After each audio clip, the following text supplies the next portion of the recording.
ളിലാവും. സഹോദര എന്നുള്ളൊരു വാക്ക് വളരെ പ്രധാനപ്പെട്ടൊരു കാര്യമാണ്.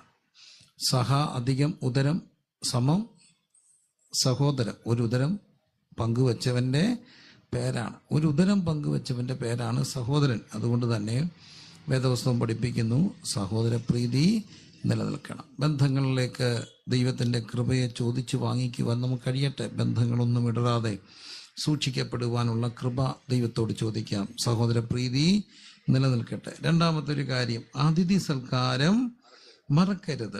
എന്താണ് അത് പറയുക? അതിഥി സൽക്കാരം നമ്മൾ അതിനകത്ത് ഒരു തെളിവ് പറയുന്നുണ്ട്. അതിനാൽ ചിലർ അറിയാതെ ദൈവദൂതന്മാരെ എന്ത് ചെയ്തിട്ടുണ്ട്? സൽക്കരിച്ചിട്ടുണ്ട്. ഇത് നമ്മൾ ഉൽപ്പത്തി പുസ്തകത്തിൽ കാണുന്ന ഒരു പ്രത്യേക സംഭവമാണ്. അബ്രഹാമുള്ള ബന്ധത്തിൽ തൻ്റെ വീട്ടിലേക്ക് ദൂതന്മാര് വരികയാണ്. അബ്രഹാം എഴുന്നേറ്റ് അവരെ നിലം വരെ കുനിഞ്ഞ് അവരെ നമസ്കരിച്ച് വീട്ടിലേക്ക് കൊണ്ടുവന്ന് അവരെ സൽക്കരിക്കുകയാണ്. അവരെ അവിടെ ഇരുത്തിയിട്ട് താൻ തന്നെ വിളമ്പിയൊക്കെ കൊടുക്കുന്നു. ഭാര്യ മാംസമൊക്കെ പാചകം ചെയ്തുകൊണ്ട് വരുന്ന ഒരു വലിയ സംഭവം അവിടെ പറയുന്നു. അതിനാൽ ചിലർ അറിയാതെ ആരെ സൽക്കരിച്ചു?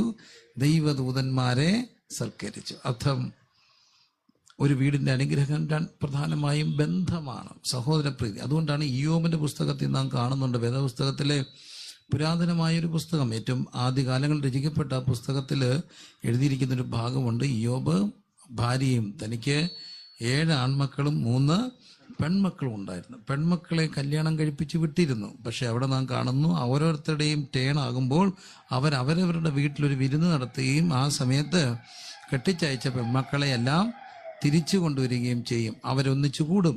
എന്നിട്ട് അവർ കൂടി വരുമ്പോൾ പിള്ളേരല്ലേ, ഏതെങ്കിലും അവരുടെ ഭാഗത്ത് ഇടർച്ചകൾ ഉണ്ടായിട്ടുണ്ടെങ്കിൽ അവർ പോയി കഴിയുമ്പോൾ അപ്പനും അമ്മയും അവർക്ക് വേണ്ടി ദൈവസന്ധി യാഗം കഴിക്കും. ഇതാണ് ഇയ്യോബിന്റെ പുസ്തകം. എനിക്ക് ആ ഭാഗം ഇഷ്ടപ്പെട്ടിട്ടുണ്ട്. കാരണം 10 മക്കൾ കല്യാണം കഴിച്ചപ്പോൾ എത്ര പേരോടായി? 10 പേരോടായി. മിനിമം 20 ഇയ്യോബിന് 10 മക്കളായി. അപ്പം അവർക്കൊരു 5 വെച്ച് കൂട്ടിക്കോ, എത്ര പേരായി? 50. അപ്പോൾ 50 20 മിനിമം 70 പേര്. 70 പേരെ ഒരു വീട്ടിൽ വിരുന്ന് കൊടുക്കണമെങ്കിൽ പാടല്ലേ? പാടാണ്. കെട്ടിച്ച് വെച്ച പിള്ളേരെ വരെ എന്ത് ചെയ്യണം? വിളിച്ചുകൊണ്ട് വരണം. വിളിച്ചുകൊണ്ടൊക്കെ വരുമ്പോൾ അതിൻ്റെ ബുദ്ധിമുട്ടാണ്. 70 പേർക്ക് അത്ര ദിവസമാണെന്നും പറയുന്നില്ല. ചിലപ്പോൾ ഒരാഴ്ച ആയിരിക്കാം, 3 ദിവസമായിരിക്കാം. അവധിയുടെ കാലഘട്ടം അനുസരിച്ച് അവരുടെ വിരുന്നാണ്. അപ്പോൾ ഒരു കെട്ടിച്ച് കൊണ്ടുവന്ന ഒരുത്തൻ്റെയും ഭാര്യ പറഞ്ഞില്ല എന്നെ കൊണ്ട് ഒക്കത്തില്ലെന്ന്. പക്ഷേ നിന്നേ ഒക്കത്തുള്ളൂ. ആ വീടാണ് വേദപുസ്തകത്തിലെ പ്രധാനപ്പെട്ട ഒരു വീടായിട്ട് ഇന്ന് നാം പഠിക്കുകയാണ്. ഇംഗ്ലീഷ് ലിറ്ററേച്ചർ പോലും പഠിക്കുന്നവർക്കുള്ള ടെക്സ്റ്റ് ബുക്കാണ് ജോബിൻ്റെ ബുക്ക് എന്നൊക്കെ പറയുക. അപ്പം നോക്കൂ, അത്രമാത്രം പ്രാധാന്യം ആ കുടുംബത്തിന് കൊടുക്കപ്പെടാനുള്ള ഭാഗം അതിൻ്റെ ബന്ധങ്ങളാണ്. കെട്ടിച്ചു വിട്ട മക്കളെ വരെ എന്ത് ചെയ്യും? തിരിച്ച് കൊണ്ടുവരികയാണ്. തിരിച്ചു കൊണ്ടുവരുന്ന ഒരു ലോകം. അപ്പോൾ എന്തൊരു സന്തോഷമുള്ളൊരു കാര്യമാണ്. നമുക്കറിയാം, ബന്ധങ്ങൾ വലുതാണ്. ഞങ്ങളുടെയൊക്കെ കുഞ്ഞിലെ അവധി ഇടാൻ നോക്കിയിരിക്കും അമ്മ വീട്ടിൽ പോകാൻ വേണ്ടി. പിള്ളേർക്കെല്ലാം ഇഷ്ടമാണ് അമ്മ വീട്ടിൽ പോകാൻ. പക്ഷേ ഇപ്പം സാധാരണ അങ്ങനെ അമ്മ വീട്ടിൽ പോകുന്നവരൊക്കെ കുറവാണെന്നാണ് പറയുക. എന്താ കാര്യം ചോദിച്ചാൽ, പിള്ളേർ അനന്തരന്മാർ വരുന്നത് ചിലപ്പോൾ അമ്മായിമാർക്ക് ഇഷ്ടപ്പെടത്തില്ല. അനന്തരന്മാർ അമ്മായിയുടെ വീട്ടിലോട്ട് വരുമ്പോൾ അമ്മായി പറയും, എല്ലാവരും കൂടെ വന്നാൽ എന്നെ കൊണ്ട് നോക്കാൻ ഒക്കത്തില്ലെന്ന് പറഞ്ഞുകൊണ്ട് അമ്മായി എവിടെ പോവും? അമ്മായിയുടെ വീട്ടിൽ പോവും. അമ്മായി അവിടെ വരുമ്പോഴത്തേനും അവിടുത്തെ അമ്മായി എവിടെ പോവും? അവരുടെ വീട്ടിൽ പോവും. അവിടെ വരുമ്പോഴത്തേനും അവിടുത്തെ അമ്മായി അത് കേൾക്കുമ്പോൾ എവിടെ പോവും? അവിടെ പോവും. അതുകൊണ്ട് ആരാണ്ട് പാടി, അമ്മായിക്ക് വട്ടായേ, അമ്മായിക്ക് വട്ട് പിടിച്ച്. അപ്പോൾ അമ്മായിക്ക് ഭ്രാന്താന്ന്. എന്താ കാര്യം? ബന്ധങ്ങളുടെ ഇടർച്ചകളാണ്. അപ്പോൾ ഇവിടെ പറയുന്നു, സഹോദരപ്രീതി നിലനിൽക്കട്ടെ. 2, അതിഥി സൽക്കാരം ഒരിക്കലും എന്ത് ചെയ്യരുത്? മറക്കരുത്. ബന്ധങ്ങളുടെ രണ്ടാമത്തെ തലമാണ് വീടുകൾ തുറക്കപ്പെടുക അതിഥികൾക്ക് വേണ്ടി. അതിഥി ദേവവും ഭവ ഭാരതത്തിൻ്റെ ഒരു കൺസെപ്റ്റാണ്. അതിഥിയെ ദേവതുല്യമായി കാണുക. എന്നാൽ വേദപുസ്തകം വിഭാവനം ചെയ്യുന്നത് അതിൽ ഒട്ടും കുറഞ്ഞൊരു സംസ്കാരമല്ല, അതിഥിയെ ദൂതനായി കാണുക. അതുകൊണ്ടാണ് അബ്രഹാം അവർ ദൂതന്മാരെന്ന് അറിയാതെ സൽക്കരിച്ചു എന്ന് നാം കാണുകയാണ്. അതിഥി സൽക്കാരം മറക്കരുത്, അല്ലേ? അതിഥി സൽക്കാരം മറക്കരുത്. കേട്ടിട്ടുള്ള ഒരു കഥയുണ്ട്, പലയിടത്തും പറഞ്ഞിട്ടുണ്ട്. അമ്മാവൻ വീട്ടിലോട്ട് കയറി വന്നു. അമ്മാവൻ വീട്ടിൽ വന്നപ്പം അനന്തരന് അമ്മാവൻ്റെ വീട്ടിലൊക്കെ നിന്നാ പഠിച്ചേ. പക്ഷെ അമ്മാവൻ വീട്ടിൽ കയറി വന്നപ്പം ഈ അനന്തരവൻ്റെ ഭാര്യയ്ക്ക് ഭയങ്കര ദേഷ്യമായി. അപ്പം അമ്മാവൻ വരുന്ന വരവ് കണ്ടപ്പോഴേ മനസ്സിലായി ഇപ്പോഴൊന്നും പോകാൻ വരികയല്ല, ബിഗ് ഷോപ്പറൊക്കെ കയ്യിലുണ്ട്. പണ്ടത്തെ ഒരു വരവാണ്. ബിഗ് ഷോപ്പറൊക്കെ ആയിട്ട് വന്നാൽ ഒരാഴ്ച താമസിക്കാൻ മറ്റുണ്ട്. അപ്പം അനന്തര ഭാര്യ വന്ന് പറഞ്ഞ് അടുത്തോട്ട് കയറിയിട്ട് പറഞ്ഞു, എന്നെ കൊണ്ട് നോക്കത്തില്ല, ഒരു കാര്യം ഞാൻ പറഞ്ഞേക്കാം, പറഞ്ഞു വിട്ടണോ, അല്ല ഞാൻ എൻ്റെ വീട്ടിൽ പോവും. അപ്പോൾ ആ സഹോദരി ഇങ്ങനെ മുറം പാറ്റിക്കൊണ്ടിരിക്കുക, അരിയിട്ട് ഇങ്ങനെ പാറ്റിക്കൊണ്ടിരിക്കുക. അനന്തരവന് ദേഷ്യം വന്നു. അനന്തരവന് ഒരൊറ്റ അടി വെച്ച് കൊടുത്തു.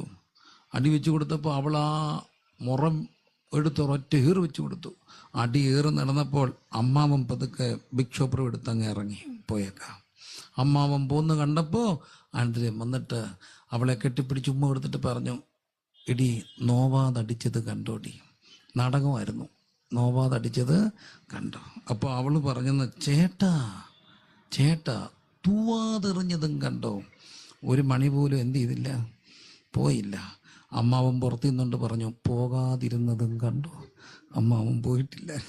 നോവാതടിച്ചത് കണ്ടോടി, തൂവാതെറിഞ്ഞതും കണ്ടു, പോകാതിരുന്നതും കണ്ടു. പക്ഷെ വീട് അനുഗ്രഹിക്കപ്പെടുക, വീട് തുറവിയുടെ വീടായിരിക്കണം. അവിടെയാണ് അതിഥി സൽക്കാരം മറക്കുന്നത്. അതിഥി സൽക്കാരം എങ്ങനെയുള്ളവർക്കാണെന്ന് മത്തായി, നമ്മളിന്ന് പാർട്ടികളുടെ ലോകത്ത്, ആ പാർട്ടിയല്ല വേദപുസ്തകം പറഞ്ഞു. പാർട്ടികളോട് വേദപുസ്തകത്തിനൊരു വിമുഖതയുണ്ടെന്നാണ് എൻ്റെ ഒരു ചിന്ത. കാരണം മർക്കോസിന്റെ സുവിശേഷത്തിൽ കർത്താവ് നടത്തിയ അവിടെ രണ്ട് വിരുന്നുകളെ കുറിച്ച് കാണുന്നുള്ളൂ. ഒന്ന് കർത്താവ് നടത്തിയ വിരുന്നാണ്, മറ്റൊന്ന് ഹെരോദാവ് നടത്തിയ വിരുന്നാണ്. ഹെരോദാവ് തൻ്റെ ജന്മദിവസത്തിൽ ബർത്ത്ഡേ പാർട്ടി നടത്തി.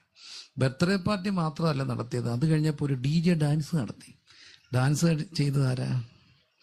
മോളാണ്. മോളുടെ ഡാൻസ് കണ്ടത് അപ്പൻ കാണിച്ചല്ലേ, അപ്പാപ്പനാണ്, അപ്പൻ്റെ സ്ഥാനത്തല്ലേ. അപ്പം മോളുടെ ഡാൻസ്, അപ്പൻ അതെല്ലാവരും DJ പാർട്ടി നടത്തി. DJ പാർട്ടി നടത്തിയപ്പോൾ ഒരാളുടെ തല പോയി. ആരുടെ? യോഹന്നാൻ്റെ തല പോയി. മിക്കവാറും ഈ പാർട്ടി കഴിയുമ്പോൾ അടിയും പിടിയും കുടിയും പെടയും, കുറേ പേര് വഴിയെ പോകും, വണ്ടി ഇടിക്കും, ചത്തും പോകും. പ്രശ്നങ്ങളാണ്, ആകെ പ്രശ്നങ്ങളാണ്. എന്താ കാര്യം? പാർട്ടിയാണ്. ആ പാർട്ടിയുടെ കാര്യമല്ല ഇവിടുത്തെ അതിഥി സൽക്കാരം. അതുകൊണ്ട് ആഘോഷങ്ങൾ തെറ്റാണെന്നുമല്ല പറയുക. പക്ഷേ യേശു കർത്താവ് അത് കഴിഞ്ഞൊരു ബാങ്കറ്റ് നടത്തി. 5 അപ്പം കൊണ്ട് 5000 പേരും പുഷ്പിച്ചു. അത് കഴിഞ്ഞപ്പം 12 കൊട്ട നിറച്ച് തലയിൽ വെച്ച് കൊടുത്തു. അതിൻ്റെ അർത്ഥം തലയെ കൊടുത്ത് വിടണമെങ്കിൽ അവരുടെ കയ്യിൽ എന്തോ ഉണ്ട്, തലയുണ്ട്. യേശു നടത്തിയപ്പം ശിഷ്യന്മാരുടെ തലയിൽ തലയുണ്ടായിരുന്നു. പക്ഷേ ഹെരോദാവ് നടത്തിയപ്പം തല പോയി. അതാണ് ഈ ബാങ്കറ്റുകളുടെയൊക്കെ പ്രശ്നം. ആ ഒരു വിരുന്നിൻ്റെ കാര്യമല്ല ഇവിടെ പറയുക. മത്തായി 25 പറയുന്നുണ്ട്, ഞാൻ നഗ്നനായിരുന്നു, നിങ്ങൾ എന്നെ ഉടുപ്പിച്ചു. ഞാൻ വിശന്നിരുന്നു, നിങ്ങൾ എനിക്ക് ഭക്ഷിപ്പാൻ തന്നു. അല്ലേ? ഞാൻ തടവിലായിരുന്നു, നിങ്ങൾ എന്നെ കാണുമ്പം വന്നു. ആർക്കാ? ഈ ചെറിയവരിൽ ഒരുത്തന് ചെയ്തത് എനിക്കാണ് ചെയ്തത്. അപ്പോൾ വളരെ കൃത്യമായിട്ട് നമ്മൾ ഓർക്കേണ്ട ഒരു കാര്യം, ദൈവം ചെറിയവരുടെ ദൈവമാണ്, ചെറുതുകളുടെ ദൈവമാണ്. എളിയവനെ ആദരിക്കുന്നവൻ ഭാഗ്യവാൻ. അനർത്ഥകാലത്ത് യഹോവ അവനെ വിടുവിക്കും. മനസ്സിലിങ്ങനെ മറയാതെ നിൽക്കുന്ന, ഞാൻ പലപ്പോഴും പറയുന്നൊരു കാര്യമുണ്ട്. വളരെ ചെറുതായിരിക്കുമ്പോൾ വീടൊക്കെ, നമ്മൾ വലിയ വീടൊന്നുമല്ല എങ്കിലും ഞങ്ങളുടെ നാടിൻ്റെ ഒരു ചിട്ടവട്ടങ്ങളൊക്കെ ഉണ്ട് വിരുന്നൊക്കെ ആയിട്ട് ബന്ധപ്പെട്ട്. വിരുന്നിന് ഇലയൊക്കെ ഇട്ട്, അല്ലെങ്കിൽ ഓരോന്നിന് വിളമ്പാൻ ഓരോ രീതിയൊക്കെ ഉണ്ട്, അടുക്കും ചിട്ടയൊക്കെ ഉണ്ട്. അപ്പം ഒരു ദിവസം, ഒരു ശനിയാഴ്ച, ഇപ്പോഴും ഓർമ്മയുണ്ട്, വളരെ കുഞ്ഞായിരുന്നപ്പോൾ അപ്പ വന്ന് പറഞ്ഞു, നാളെ ഇവിടെ ഒരു വിരുന്നുകാരൻ വരുന്നുണ്ട്, എല്ലാവരും റെഡിയായിട്ടിരിക്കുക. അതുകൊണ്ട് സാധനം എല്ലാം മേടിച്ചു കൊടുത്തു. നമുക്ക് സന്തോഷമായി. ഉച്ചയായപ്പോൾ ഒരാളെ കൊണ്ട് അപ്പ വിരുന്ന് കയറി വന്നു. ആ വന്നത് ഞങ്ങളുടെ നാട്ടിൽ വിളിക്കപ്പെടാതെ വിവാഹത്തിനൊക്കെ പോകുന്ന ഒരു സാധു പിതാവിനെയും കൊണ്ട്. അദ്ദേഹം എല്ലാ വിവാഹങ്ങൾക്കും വിളിക്കപ്പെടാതെ പോകുന്ന ഒരു പിതാവ്. അദ്ദേഹത്തെ കൊണ്ട് വന്ന് ഇലയൊക്കെ ഇട്ട് നല്ല ചിട്ടവട്ടങ്ങളായിട്ട് തന്നെ വിരുന്നൊരുക്കി കൊടുത്തു. കൂട്ടത്തിരുത്തി കഴിപ്പിച്ചു. പോയപ്പോൾ അപ്പോൾ എന്നോട് പറഞ്ഞു, ഞങ്ങളെ വിളിച്ച് പറഞ്ഞു, വേണമെങ്കിൽ ഒരു ഹോട്ടലിൽ വിളിച്ചു കൊണ്ടുപോയി ആ സാധുവിന് ഭക്ഷണം മേടിച്ചു കൊടുക്കുക. പക്ഷെ ഇവിടെ വന്നിങ്ങനെ ഒരുക്കി നിങ്ങളെല്ലാം ഇരുത്തി കൊടുത്തത് നിങ്ങളെ ഒരു കാര്യം പഠിപ്പിക്കാൻ വേണ്ടിയാണ്. എളിയവനെ ആദരിക്കുന്നവൻ ഭാഗ്യവാൻ. അനർത്ഥകാലത്ത് യഹോവ അവനെ വിടുവിക്കും. മറക്കരുത്, പാർട്ടികളുടെ ലോകമല്ല ഇവിടെ ദൈവം പറയുക. ഈ ചെറിയവരിൽ ഒരുത്തന് ചെയ്തത് എനിക്കാണ് ചെയ്തത്. എളിയവനെ ആദരിക്കുന്നവൻ ഭാഗ്യവാൻ. അനർത്ഥകാലത്ത് യഹോവ അവനെ വിടുവിക്കും. അപ്പം അങ്ങനെ ചിലർ അറിയാതെ ആരെ സൽക്കരിച്ചു? ദൈവദൂതന്മാരെ സൽക്കരിച്ചു. വീണ്ടും നാം മുമ്പോട്ട് പോകുമ്പം കാണുകയാണ്, നിങ്ങളും തടവുകാർ എന്ന പോലെ തടവുകാരെയും നിങ്ങളും ശരീരത്തിലിരിക്കുന്നവരാകിയാൽ കഷ്ടം അനുഭവിക്കുന്നവരെയും ഓർത്തുകൊള്ളാൻ. അപ്പോൾ മൂന്നാമത്തെ പ്രധാനപ്പെട്ട കാര്യം, ഒന്നും മറക്കരുത്. ഇവിടെ ഓർക്കണം, ഒന്നും മറക്കരുത്, ഒന്ന് ഓർക്കണം. നോക്കൂ, നിലനിൽക്കട്ടെ, മറക്കരുത്, ഓർക്കണം. എന്താ ഓർക്കണ്ടേ? നിങ്ങളും തടവുകാരെന്ന പോലെ തടവുകാരെയും ശരീരത്തിലിരിക്കുന്നവരാകയാൽ കഷ്ടം അനുഭവിക്കുന്നവരെ എന്ത് ചെയ്യണം? ഓർക്കണം. ഈ വചനം എന്നെ എപ്പോഴും ഇങ്ങനെ അലട്ടുന്ന ഒരു വചനമാണ്. തടവുകാരെന്ന പോലെ തടവുകാരെയും. എന്താ അർത്ഥം? രണ്ട് തരത്തിലുള്ള തടവുകളുണ്ട്. ഒന്ന് അക്ഷരാർത്ഥത്തിലുള്ള ജയിൽവാസമാണ്. അതിനെയും നമ്മൾ ഓർക്കേണ്ട കാര്യമുണ്ട്. പലരും തടവുപുള്ളികളായത് അവരുടെ സാഹചര്യമാണ്. ജീവിതത്തിന്റെ കഠിനമായ യാഥാർത്ഥ്യങ്ങൾ കൂടെ കടന്നുപോയ പ്രിയപ്പെട്ടവർ, മകൻ മദ്യപിച്ച് വന്ന് അമ്മയെ ഞെക്കിപ്പിടിച്ചപ്പോൾ അപ്പൻ മകനെ അടിക്കുന്നു, മകൻ മരിച്ചു പോകുന്നു. അല്ലെങ്കിൽ മദ്യലഹരിയിലായിരുന്ന അപ്പൻ അമ്മയെ വല്ലാതെ ഉപദ്രവിക്കുമ്പോൾ ഇടപെട്ട മകന്റെ കൈയാൽ അപ്പന് കൊല്ലപ്പെടുന്നു. കൊല്ലാൻ വേണ്ടി ചെയ്തൊന്നുമല്ല, സാഹചര്യങ്ങളിൽ ചില സംഘർഷങ്ങളിൽ ചെന്നുവിടുന്നു. പക്ഷേ പലപ്പോഴും നമ്മളൊക്കെ അവിടെ ചെല്ലേണ്ടവരായിരുന്നു. എപ്പോഴോ കേട്ട സുവിശേഷമാണ് നമ്മളെ അതിൽ നിന്നൊക്കെ മാറ്റിമറിച്ചത്. തടവുകാരെന്ന പോലെ തടവുകാരെ. അല്ലാത്ത വീടിൻ്റെ ഒരു പശ്ചാത്തലമൊക്കെ, മദ്യവും വഴക്കും മല്ലുമൊക്കെ. എൻ്റെ അപ്പൻ 107 പ്രതിയായിരുന്നു. എല്ലാ ദിവസവും പോലീസ് സ്റ്റേഷനിൽ പോയി ഒപ്പുവെക്കണമായിരുന്നു. പ്രായമുള്ളപ്പം മരിക്കുന്നതിനൊക്കെ മുമ്പ് എല്ലാ യോഗത്തിനും പറയുന്നൊരു കാര്യമുണ്ട്, എല്ലാ ദിവസവും പോലീസ് സ്റ്റേഷനിൽ പോകേണ്ട ഒരു പഴയ കാലം. ഇന്ന് എല്ലാ ദിവസവും രാവിലെ എഴുന്നേറ്റ് കർത്താവിനോട് പറയുമെന്ന് അടിയനിതാ ഇവിടെ ഉണ്ടേ. കാരണം ഒരു സാഹചര്യത്തിൽ എന്നും അവിടെ ഒപ്പുവെക്കണമായിരുന്നു. പിന്നെ കർത്താവിനെ അറിഞ്ഞപ്പോൾ എന്നും തമ്പുരാൻ്റെ അടുക്ക് വന്ന് ഒപ്പുവെക്കും. ഇവിടെ ഉണ്ട് കാത്തോണേ. അപ്പം തടവിലാകേണ്ടവരായിരുന്നു. രക്ഷിച്ചത് സുവിശേഷത്തിൻ്റെ ശക്തിയാണ്. രണ്ടാമത്തെ ഒരു കാര്യം അവിടെ പറയുന്നു, ശരീരത്തിലിരിക്കുന്നവരാകെ. അപ്പം ശാരീരികമായി തടവുകളുണ്ട്. ഇപ്പം ഇവിടെ പറഞ്ഞ സഹോദരി മേരി എന്ന് പറയുന്ന അമ്മയുടെ ഭർത്താവ് തളർന്നുപോയി എന്നാണ് പറയുക. ആ സഹോദരന് വേണ്ടിയാണ്, പിതാവിന് വേണ്ടിയാണ് നമ്മൾ പ്രാർത്ഥിച്ചത്. എന്താണ്? പെട്ടെന്നാണത് സംഭവിക്കുക. ഒരു BP കൂടുന്നു, ഒരു കൈ പാരലൈസായി പോകുന്നു, തടവിലായി പോവുകയാണ്. ചിലപ്പോൾ നടന്ന വഴിക്കൊന്നും തെന്നി വീണാൽ ഇരുന്ന് വീണാൽ അരയ്ക്ക് താപ്പോട്ട് എന്ത് ചെയ്യാം? തളർന്നു പോകാം. എത്ര പേരാ കിടക്കുക? കോമായിലൊക്കെ കിടക്കുന്ന എത്രയോ പേര് അരയ്ക്ക് താപ്പോട്ട് തളർന്നു പോയവര് ഒരു വീഴ്ചയുടെ ആഘാതത്തിൽ പറ്റിയതാ. പക്ഷേ നാമും പലപ്പോഴും വീണതാണ്. വീണപ്പം നമ്മൾ ആദ്യം നോക്കിയത് എഴുന്നേക്കാമെന്ന് കണ്ടപ്പം നമ്മൾ രണ്ടാമത് നോക്കിയത് ആരെങ്കിലും കണ്ടോന്നാ. ആരും കണ്ടില്ലെങ്കിൽ എഴുന്നേക്കാമെങ്കിൽ ആ പോക്കങ്ങ് പോയി. ഒരു സ്തോത്രം പോലും നല്ലപോലെ പറഞ്ഞില്ല. പക്ഷേ എത്രയോ പ്രാവശ്യം വീണിട്ടും തമ്പുരാൻ കാത്തത് ഉള്ളം കരുത്തി വഹിച്ചത് കൊണ്ടാണ്. വീഴുവാൻ തക്കവണ്ണം ദുഷ്ടനെന്നെ തള്ളിയെങ്കിലും അവിടെ തന്നെ താങ്ങിയത് കൊണ്ട്, കീഴെ ശാശ്വത ഭുജങ്ങളിൽ ഉണ്ടായിരുന്നുകൊണ്ട്. അപ്പം നമ്മളൊക്കെ തടവിലായി പോകാമായിരുന്നു. പക്ഷേ ദൈവം തമ്പുരാൻ കാത്തത് കൊണ്ടാണ് ഇന്ന് രാത്രി ആരോഗ്യത്തോടെ ഇരുന്ന് കേൾക്കാനായിട്ട് ഒക്കുന്നത്. അതുകൊണ്ട് തടവുകാരെന്ന പോലെ തടവുകാരെ. രണ്ടാമത്തെ കാര്യം, ശരീരത്തിലിരിക്കുന്നവരാകുക. അപ്പം എല്ലാ പ്രിയപ്പെട്ടവരും എവിടെ ഇരിക്കുക? ശരീരത്തിലാണ്, അല്ലേ? ഡയബറ്റിക്കൊക്കെ ഉള്ളവരാണെങ്കിൽ 6 മാസം കൂടുമ്പം കിഡ്നി ഫങ്ഷനും എല്ലാ ഫങ്ഷനും ടെസ്റ്റ് ചെയ്യാൻ ഡോക്ടർ പറഞ്ഞാൽ തലേദിവസം കാണാൻ മിക്കവരും നടക്കുകയും പിന്നെ ഭയങ്കര നേരത്തെ ഭക്ഷണം കഴിക്കുകയൊക്കെ ചെയ്യുന്നത്. കാരണം പിറ്റേ ദിവസം നോക്കുമ്പോൾ ഒരു പേടിയാണ്. എല്ലാവർക്കും പേടിയാണ് നോക്കാൻ. മിക്കവാറും ഒരു ആൻജിയോഗ്രാം ഇപ്പം ചെയ്താൽ ബ്ലോക്ക് ഇല്ലെന്ന് 100% ഉറപ്പുള്ള ആരും കാണത്തില്ല.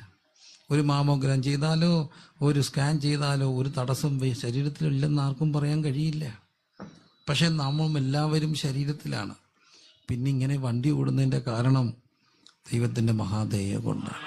ആ ബോധ്യമാണ് നമ്മളെ നയിക്കേണ്ടത്, വിനയാന്വിതരാക്കുന്നത്. എവിടെ ഇരിക്കുക?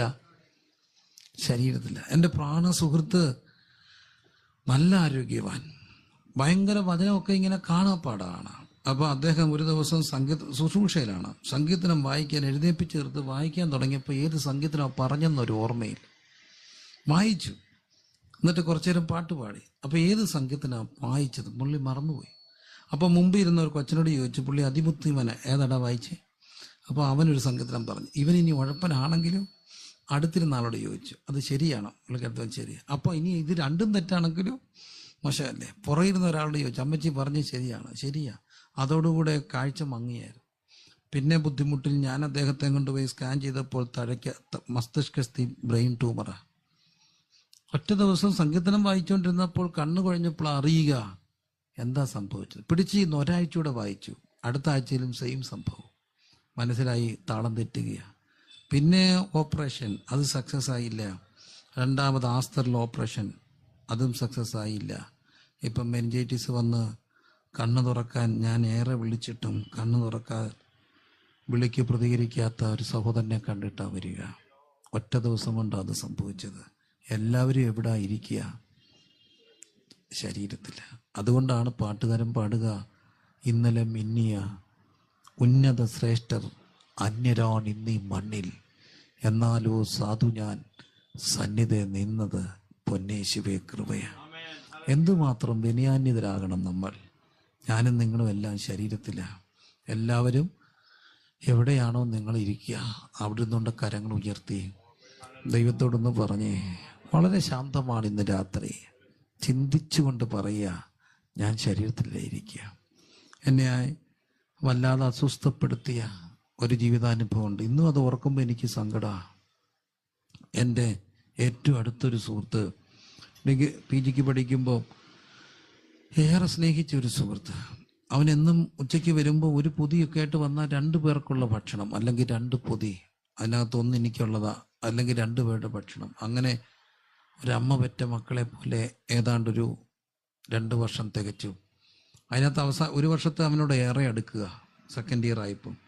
അതിൻ്റെ ഒടുവിൽ ഞാൻ എളിയദാസൻ സെമിനാരി പഠനത്തിനായിട്ട് പോയപ്പോൾ ഇദ്ദേഹം അക്രൈസ്തവനായ ഒരു സഹോദരനാണെങ്കിൽ എന്നോടുള്ള സ്നേഹം കൊണ്ട് അവൻ ട്രെയിനിൽ കയറി പാതി വഴി വരെ എൻ്റെ കൂടെ വന്നു. അത്ര സ്നേഹമായിരുന്നു. എന്നിട്ട് പാലക്കാടിൻ്റെ അടുത്തുനിന്ന് ഇറങ്ങി തിരിച്ചു പോയത്. എന്നും കത്തയക്കും. അന്ന് മൊബൈൽ ഫോൺ ആയിട്ടില്ല. കത്തയക്കുമ്പോൾ ഒരു 8 മാസം കഴിഞ്ഞ് അവധിക്ക് വരുമ്പോൾ ഇന്നടത്ത് വെച്ച് കാണാമെന്ന് പറഞ്ഞ് അങ്ങനെ ഒരു കോട്ടയത്തുള്ളൊരു മൈതാനത്ത് പോയിരിക്കുക. ഞാൻ അവനെ തേടിയിരിക്കുമ്പോൾ അവൻ ദൂരെ നിന്ന് വരുന്നു. എൻ്റെ സുഹൃത്തിനെ എനിക്ക് ദൂരെ നിന്ന് കണ്ടിട്ട് മനസ്സിലായില്ല. എല്ലും തോലുമായി. അടുത്ത് വന്ന് അവൻ എന്നെ സ്നേഹത്തോടെ, എൻ്റെ ഒഫീഷ്യൽ നെയിം ഏബ്രഹാം, നവറാച്ചാന്ന് വിളിച്ചപ്പോഴും മനസ്സിലാകുക. ഞാൻ ചോദിച്ചു, നിനക്ക് എന്ത് പറ്റി? അവൻ പറഞ്ഞ്, എന്ത് പറ്റാനാണ്, ഡയബറ്റിക് വന്ന. മെല്ലും തോലുമായി. ഒത്തിരി നേരം വർത്താനം പറഞ്ഞ് ആ കാഴ്ചയെ അവസാനിപ്പിച്ചു. അടുത്ത അവധിക്ക് ഞാൻ വരുമ്പോൾ അവൻ മെഡിക്കൽ കോളേജിൽ കിടക്കുക. സ്കിൻ ഗ്രാഫ്റ്റ് ചെയ്ത് ദേഹത്ത് മുറിവുണ്ടായി കരിയാതെ എടുത്ത് വെച്ച് സ്കിൻ ഗ്രാഫ്റ്റ് ചെയ്ത് കിടക്കുക. എല്ലും തോലുമായി. ഞാൻ അടുത്ത് ചെന്നപ്പോൾ ഇവൻ എൻ്റെ കയ്യെ കയറി പിടിച്ചു. അവറാച്ച, നീ അറിഞ്ഞോ ഇന്നാളുടെ കാര്യം? മറ്റൊരു സുഹൃത്ത്. ഞാൻ ചെന്തു പറ്റി? അവന് ലുക്കീമിയായിരുന്നു, അവൻ മരിച്ചു. അവറാനെ, ഞാൻ കിടക്കുന്ന കണ്ടോ? അടുത്തവൻ എന്നെ നോക്കി ഒരു വാക്ക് പറഞ്ഞു, അവറാനെ ഇനി നീയേ ഉള്ളടാന്ന് പറഞ്ഞു. എൻ്റെ അകത്തൊരു ഇടുത്തി വെട്ടിപ്പോയി. ഇനി ആരേ ഉള്ളൂ?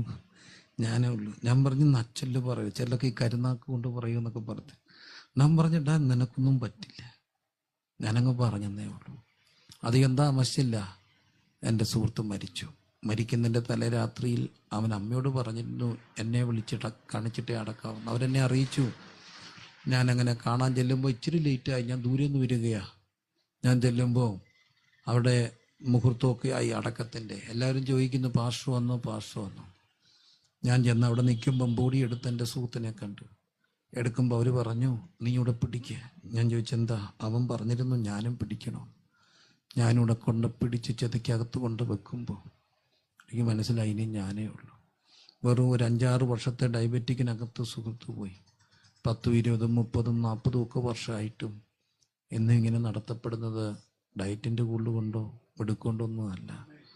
ഇന്നലെ മിന്നിയ ഉന്നത ശ്രേഷ്ഠർ അന്യരാണ് ഇന്നീ മണ്ണിൽ, എന്നാലോ സാധു ഞാൻ സന്നിധി നിന്നത് പൊന്നേശുവേ കൃപയാ. കരമെല്ലാം ഉയർത്തി എല്ലാവരും ചില നിമിഷം ദൈവത്തെ ഒന്ന് സ്തുതിച്ചേ.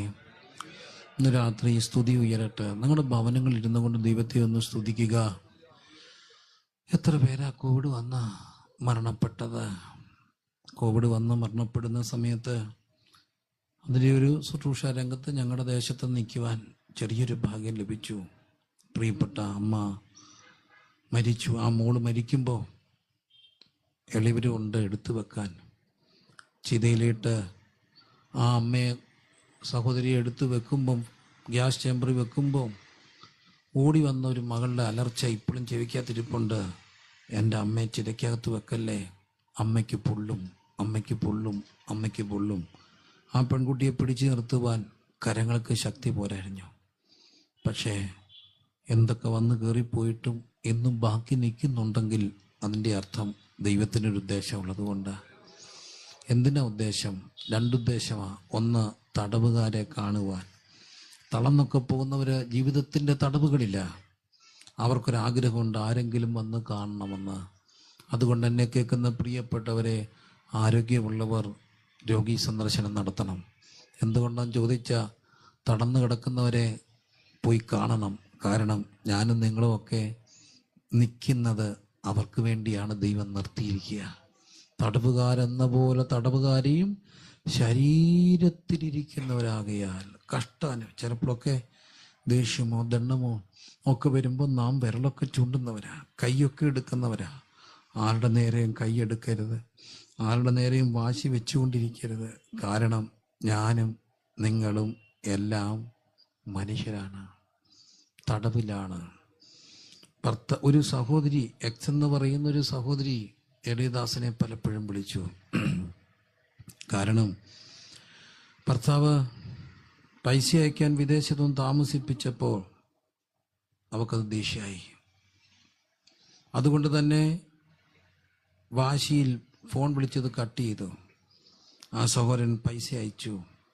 പൈസ അയച്ചത് ക്രെഡിറ്റ് ആയത് ഇവൾ അറിഞ്ഞില്ല. 3-4 ദിവസം അടുപ്പിച്ച് വിളിച്ചു. വാശി, പൈസ താമസിപ്പിച്ചു, എടുത്തില്ല. എടുക്കാഞ്ഞത് കൊണ്ട് അവൾ കട്ട് ചെയ്ത് അവളെ ബ്ലോക്ക് ചെയ്ത്. കാരണം അവിടെ ഒരു ദിവസത്തെ വാശി അത്രയുമായിരുന്നു. പക്ഷെ പിറ്റേ ദിവസം കൂട്ടുകാർ വിളിക്കുന്നു, അദ്ദേഹം മുറിയിൽ ഹാർട്ട് അറ്റാക്ക് വന്ന് മരിച്ചു കിടക്കുകയാണ്. ഇന്ന് ആ സഹോദരി മാനസിക വിഷാദത്തിൻ്റെ തടവറയില്ല. കാരണം നെഞ്ച് പൊട്ടുമ്പോഴായിരിക്കും എന്നെ വിളിച്ചത്. കട്ട് ചെയ്തല്ലോ, വേദന എടുക്കുമ്പോഴാണോ വിളിച്ചത്? ആ വേദന എടുത്ത് മരിച്ചുകൊണ്ടിരിക്കുമ്പോഴാണോ എന്നെ വിളിച്ചത്? ആ ചിന്തകൾ അവിടെ വിഷാദത്തിൻ്റെ പിടിയിലേക്ക് കൊണ്ടുപോവുകയാണ്. എല്ലാവരും തടവിലാണെങ്കിൽ, ശരീരത്തിലിരിക്കുകയാണെന്നുള്ള ബോധ്യമെങ്കിൽ നമ്മൾ ആരും ഒരിക്കലും ബന്ധങ്ങൾക്ക് വിലയിടാതെ പോകില്ല, ബന്ധങ്ങളെ ചെറുതായി കാണില്ല, ആരോടും അഹങ്കാരത്തോടെ വർത്താനം പറയില്ല. കർത്താവെ, കുറച്ചുകൂടെ വിനയപ്പെടാനുള്ള കൃപ തരണമേ. കാരണം ഞാൻ ശരീരത്തില്ല. കരങ്ങൾ ഉയർത്തിയ എല്ലാവരും അല്പസമയം ദൈവത്തെ ഒന്ന് സ്തുതിച്ച് ഹൃദയത്തിൽ നിന്ന്, ഞാൻ ശരീരത്തിലല്ലേ, ഞാൻ വളരെ ഒച്ചയൊന്നും ഇല്ലാതെ പറയുക. എനിക്കും അഹങ്കാരം ബാക്കിയുള്ളവനാ. ചിലപ്പോഴൊക്കെ തോന്നിയിട്ടുണ്ട് ഭയങ്കര അഹങ്കാരിയാണെന്ന്. തോന്നലുകളാണ് ഇതെല്ലാം. എന്തൊക്കെയോ ഉണ്ടെന്നൊക്കെയുള്ള തോന്നലുകളാണ് നമ്മളെ അഹങ്കാരിയാക്കുന്നത്. ശരീരത്തിലാണെന്നുള്ള ബോധ്യമുണ്ടോ, അങ്ങ് വിനയപ്പെടും. അതുകൊണ്ടാണ് പ്രഭാതത്തിലൊക്കെ എഴുന്നേറ്റ് നാം പാടുക, ഇന്നലെ ഭൂമി പാർത്തിരുന്ന എത്ര പേർ ലോകം വിട്ടുപോയി, എന്നാലോ ഞങ്ങൾക്കൊരു നാൾ കൂടെ പ്രിയനെ പാടി സ്തുതിപ്പാൻ തന്നല്ലോ. ഇന്നലെ ഭൂവിൽ പാർത്തിരുന്നവർ എത്ര പേർ. കരങ്ങളെ ഒന്ന് മലർത്തിപ്പിടിച്ച, ഇന്നലെ ഭൂവിൽ പാർത്തിരുന്നവർ എത്ര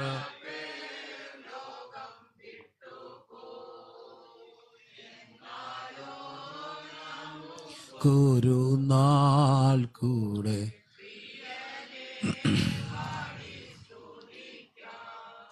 എന്നാലോ നമുക്കൊരു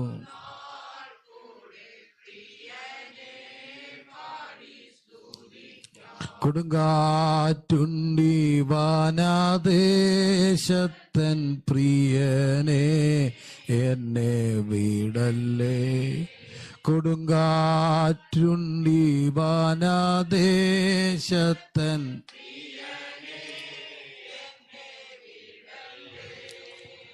കൊതിയോടു ഞാൻ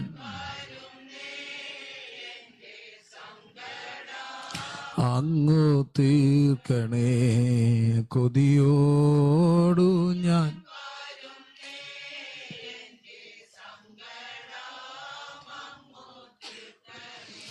ഇന്നലെ ഭൂവിൽ പാർത്തിരുന്നവർ ലോകം വിട്ടുപോയി. ഇന്നലെ ഭൂവിൽ പാർത്തിരുന്നവർ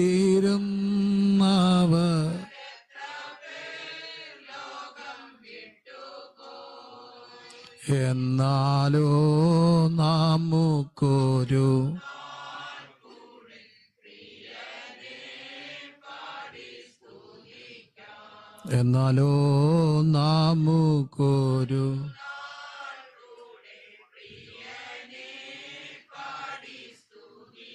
അപ്പൊ ഞാനും നിങ്ങളും എല്ലാം ശരീരത്തിലാണെന്നുള്ള വലിയ തിരിച്ചറിവിൽ ഇന്ന് രാത്രി ദൈവത്തിന്റെ സന്നിധിയിൽ വിനയപ്പെടുവാൻ നമുക്ക് ദൈവം ഇടയാക്കണം. കാരണം ശരീരത്തിലാണ്. എന്തിനാ ദൗത്യം? ഇത് മിഷന്റെ ഒരു യോഗമാണ്. നമ്മുടെ ഒരു ദൗത്യമുണ്ട്. ഒരു പടിയുടെ തളർന്നു കിടക്കുന്നവരെ ഒരു നോക്ക് പോയി കാണാൻ, കഷ്ടമനുഭവിക്കുന്നവൻ്റെ അടുത്തേക്ക് ഇറങ്ങിച്ചെല്ലാൻ. കാരണം എന്നെ ഇരുത്തിയിരിക്കുക. ഒരു പടിയുടെ മുമ്പോട്ടെന്നുള്ള ഒരാപ്തവാക്യത്തോടാണ് ഈ ശുശ്രൂഷ നടത്തപ്പെടുക. കർത്താവെ, നാളെ നേരം വിളിക്കുമ്പോൾ ആ വ്യക്തി മരിക്കുന്നതിന് മുമ്പ് അവിടെ എത്താൻ എന്നെ സഹായിക്കണമേ. ആ വ്യക്തി ഭൂമിയിൽ നിന്ന് മാറ്റപ്പെടുന്നതിന് മുമ്പ് അവരെടുക്കൽ പോയി ഒരു വാക്കൊന്ന് പ്രാർത്ഥിക്കാൻ, ധൈര്യപ്പെടുത്താൻ, അവരൊന്ന് ചിരിക്കാൻ സഹായിക്കുവാൻ എന്നെ സഹായിക്കണമേ. ഇങ്ങനെ പ്രാർത്ഥിക്കുന്നവർ ഒന്ന് കരങ്ങളെ ഉയർത്തി ദൈവസന്നിധിയിലൊന്ന് പ്രാർത്ഥിച്ച്, ഞാൻ തടവിലാണ്, ആകാതമായിരുന്നല്ലോ, ആയില്ലല്ലോ, ഞാൻ ശരീരത്തിലാണല്ലോ, ഇന്ന് ഇരുത്തിയിരിക്കുകയാണല്ലോ, കൃപയാണല്ലോ കർത്താവേ. സ്തുതിച്ച് എല്ലാവരും അല്പനേരം ദൈവത്തിന് സ്തോത്രം ചെയ്തേ, ദൈവത്തിന് നന്ദി പറഞ്ഞ് ഈ രാത്രി നമ്മുടെ ശരീരത്തെയും മനസ്സിനെയും ആത്മാവിനെയും ഒന്ന് സമർപ്പിച്ച് എളിയവരാ കർത്താവെ, കൃപ കൊണ്ട് മാത്രമാ ഷഖാന റസിയാൻ തുനിയ. കർത്താവെ, അങ്ങയുടെ കൃപ കൊണ്ട് മാത്രമാ ഞങ്ങൾ ഇന്ന് രാത്രി ഇവിടെ ആയിരിക്കുക. ഈ ഭൂമി ജീവിച്ചിരിക്കുന്നത് കൃപ കൊണ്ടാ. എത്ര പേരാ ഈ ദിവസങ്ങളിലൊക്കെ പോയത്, ബാക്കി വന്നത് തമ്പുരാന്റെ കൃപ കൊണ്ടാ. എന്തിനാ? ആരെയോ പോയി കാണാൻ.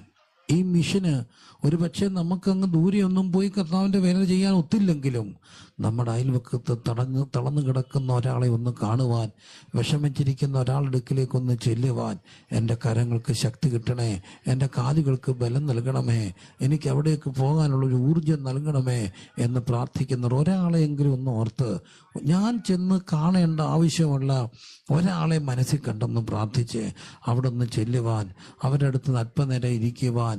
അപ്പം നമ്മൾ പറയും, അങ്ങനെ ആരാ ഉള്ളത്? കണ്ണ് തുറന്ന് നോക്കിയാൽ നമ്മുടെ ചുറ്റുവട്ടത്ത് തന്നെ അങ്ങനെയുള്ളവരുണ്ട്. അവരെ ഒന്ന് പോയി കാണുവാൻ, കേൾക്കുവാൻ എന്നെ സഹായിക്കണമേ. തടവുകാരെന്ന പോലെ തടവുകാരെയും ശരീരത്തിലിരിക്കുന്നവരാകയാൽ കഷ്ടമനുഭവിക്കുന്നവരെയും ഓർത്തുകൊള്ളണം. അല്ലേ? എടുത്തിട്ട് വീണ്ടും പറയുകയാണ് 4-ാം വാക്യം, വിവാഹം എല്ലാവർക്കും മാന്യവും കിടക്ക നിർമ്മലവുമായിരിക്കട്ടെ. അപ്പോൾ ഒരു വീടൊക്കെ ആയിട്ട് ബന്ധപ്പെട്ട് പറയുകയാണ്, സഹോദരപ്രീതി, അതിഥി സൽക്കാരം, 2 വിനയത്തിന്റെ ഒരു ഭാഷ, അവിടെ തന്നെ മറ്റുള്ളവർക്ക് വേണ്ടിയാണ് എന്നെ ഇരുത്തിയിരിക്കുന്നുള്ള ബോധ്യം. 4-ാമത്തെ വാക്യം വൈവാഹിക ജീവിതവുമായിട്ട് ബന്ധപ്പെട്ട് പറയുകയാണ്, വിവാഹം എല്ലാവർക്കും മാന്യവും കിടക്ക നിർമ്മലവുമായിരിക്കട്ടെ.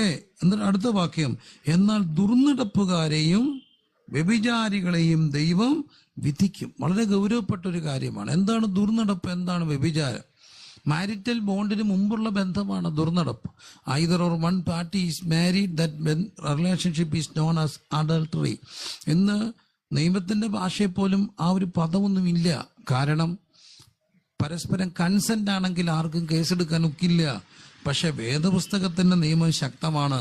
ആ നിയമം തിരുത്തപ്പെടാനൊക്കെ നിയമമല്ല. ദൈവം വിവാഹേതര ബന്ധങ്ങളെയും വിവാഹത്തിന് പൂർവമായ ബന്ധങ്ങളെയും വിധിക്കുന്ന ഒരു ദിവസമുണ്ട്. അന്ന് എല്ലാവരും അവിടെ നിൽക്കേണ്ടി വരും. വിവാഹം എല്ലാവർക്കും മാന്യവും കിടക്ക നിർമ്മലവുമായിരിക്കട്ടെ, എന്നാൽ ദുർനടപ്പുകാരെയും വ്യഭിചാരികളെയും ദൈവം വിധിക്കും.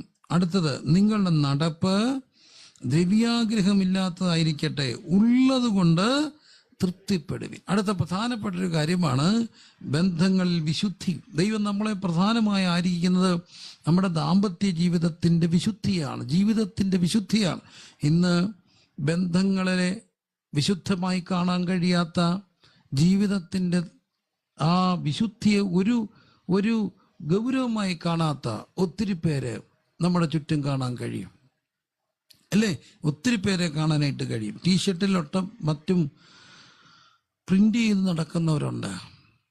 Virginity is not a dignity, it is a lack of opportunity. പെൺപിള്ളേരും ആൺപിള്ളേരും ഒരുപോലെ ടീഷർട്ട് ഇട്ട് നടക്കുകയാണെന്ന് പട്ടണങ്ങളിൽ. അങ്ങനെയുള്ളവർ, virginity is not a dignity, it is lack of opportunity. അതൊരു വലിയ മഹത്തായ കാര്യമൊന്നുമല്ല. അവസരം കിട്ടാത്ത ഗതികെട്ടവന്റെ ശാപം, അതല്ലേ ആ ടീഷർട്ട് എഴുതിയിരിക്കുക. പക്ഷെ വചനം പറയുന്നു, ജീവിത വിശുദ്ധിയെ കാക്കുന്നവർക്ക് വേണ്ടി ദൈവം വെക്കുന്ന അനുഗ്രഹമുള്ളപ്പം തന്നെ ദുർനടപ്പുകാരെയും വ്യഭിചാരികളെയും വിധിക്കുന്ന ഒരു ദിവസം വരും. അന്ത്യവിധി.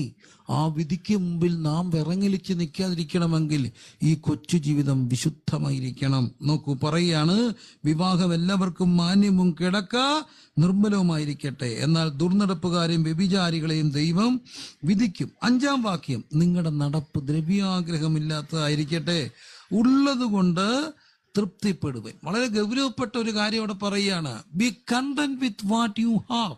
എന്തുണ്ടോ അതിലെന്ത് ചെയ്യുക? തൃപ്തിപ്പെടുക. മനുഷ്യന്റെ ഒരു പ്രശ്നമാണിന്ന്. മനുഷ്യൻ ആരും തന്നെ തൃപ്തരല്ല. അതൃപ്തിയുടെ ഒരു ലോകത്ത് മനുഷ്യനെ ഇട്ട് പിശാച് ഇങ്ങനെ വല്ലാതെ വെള്ളം കുടിപ്പിക്കുക. അതിനു വേണ്ടിയാണ് പലപ്പോഴും മാധ്യമങ്ങളും അഡ്വർടൈസ്മെന്റും ഒക്കെ ഉപകരിക്കപ്പെടുക. അവന്റെ അതൃപ്തിയെ മുതലെടുക്കുക.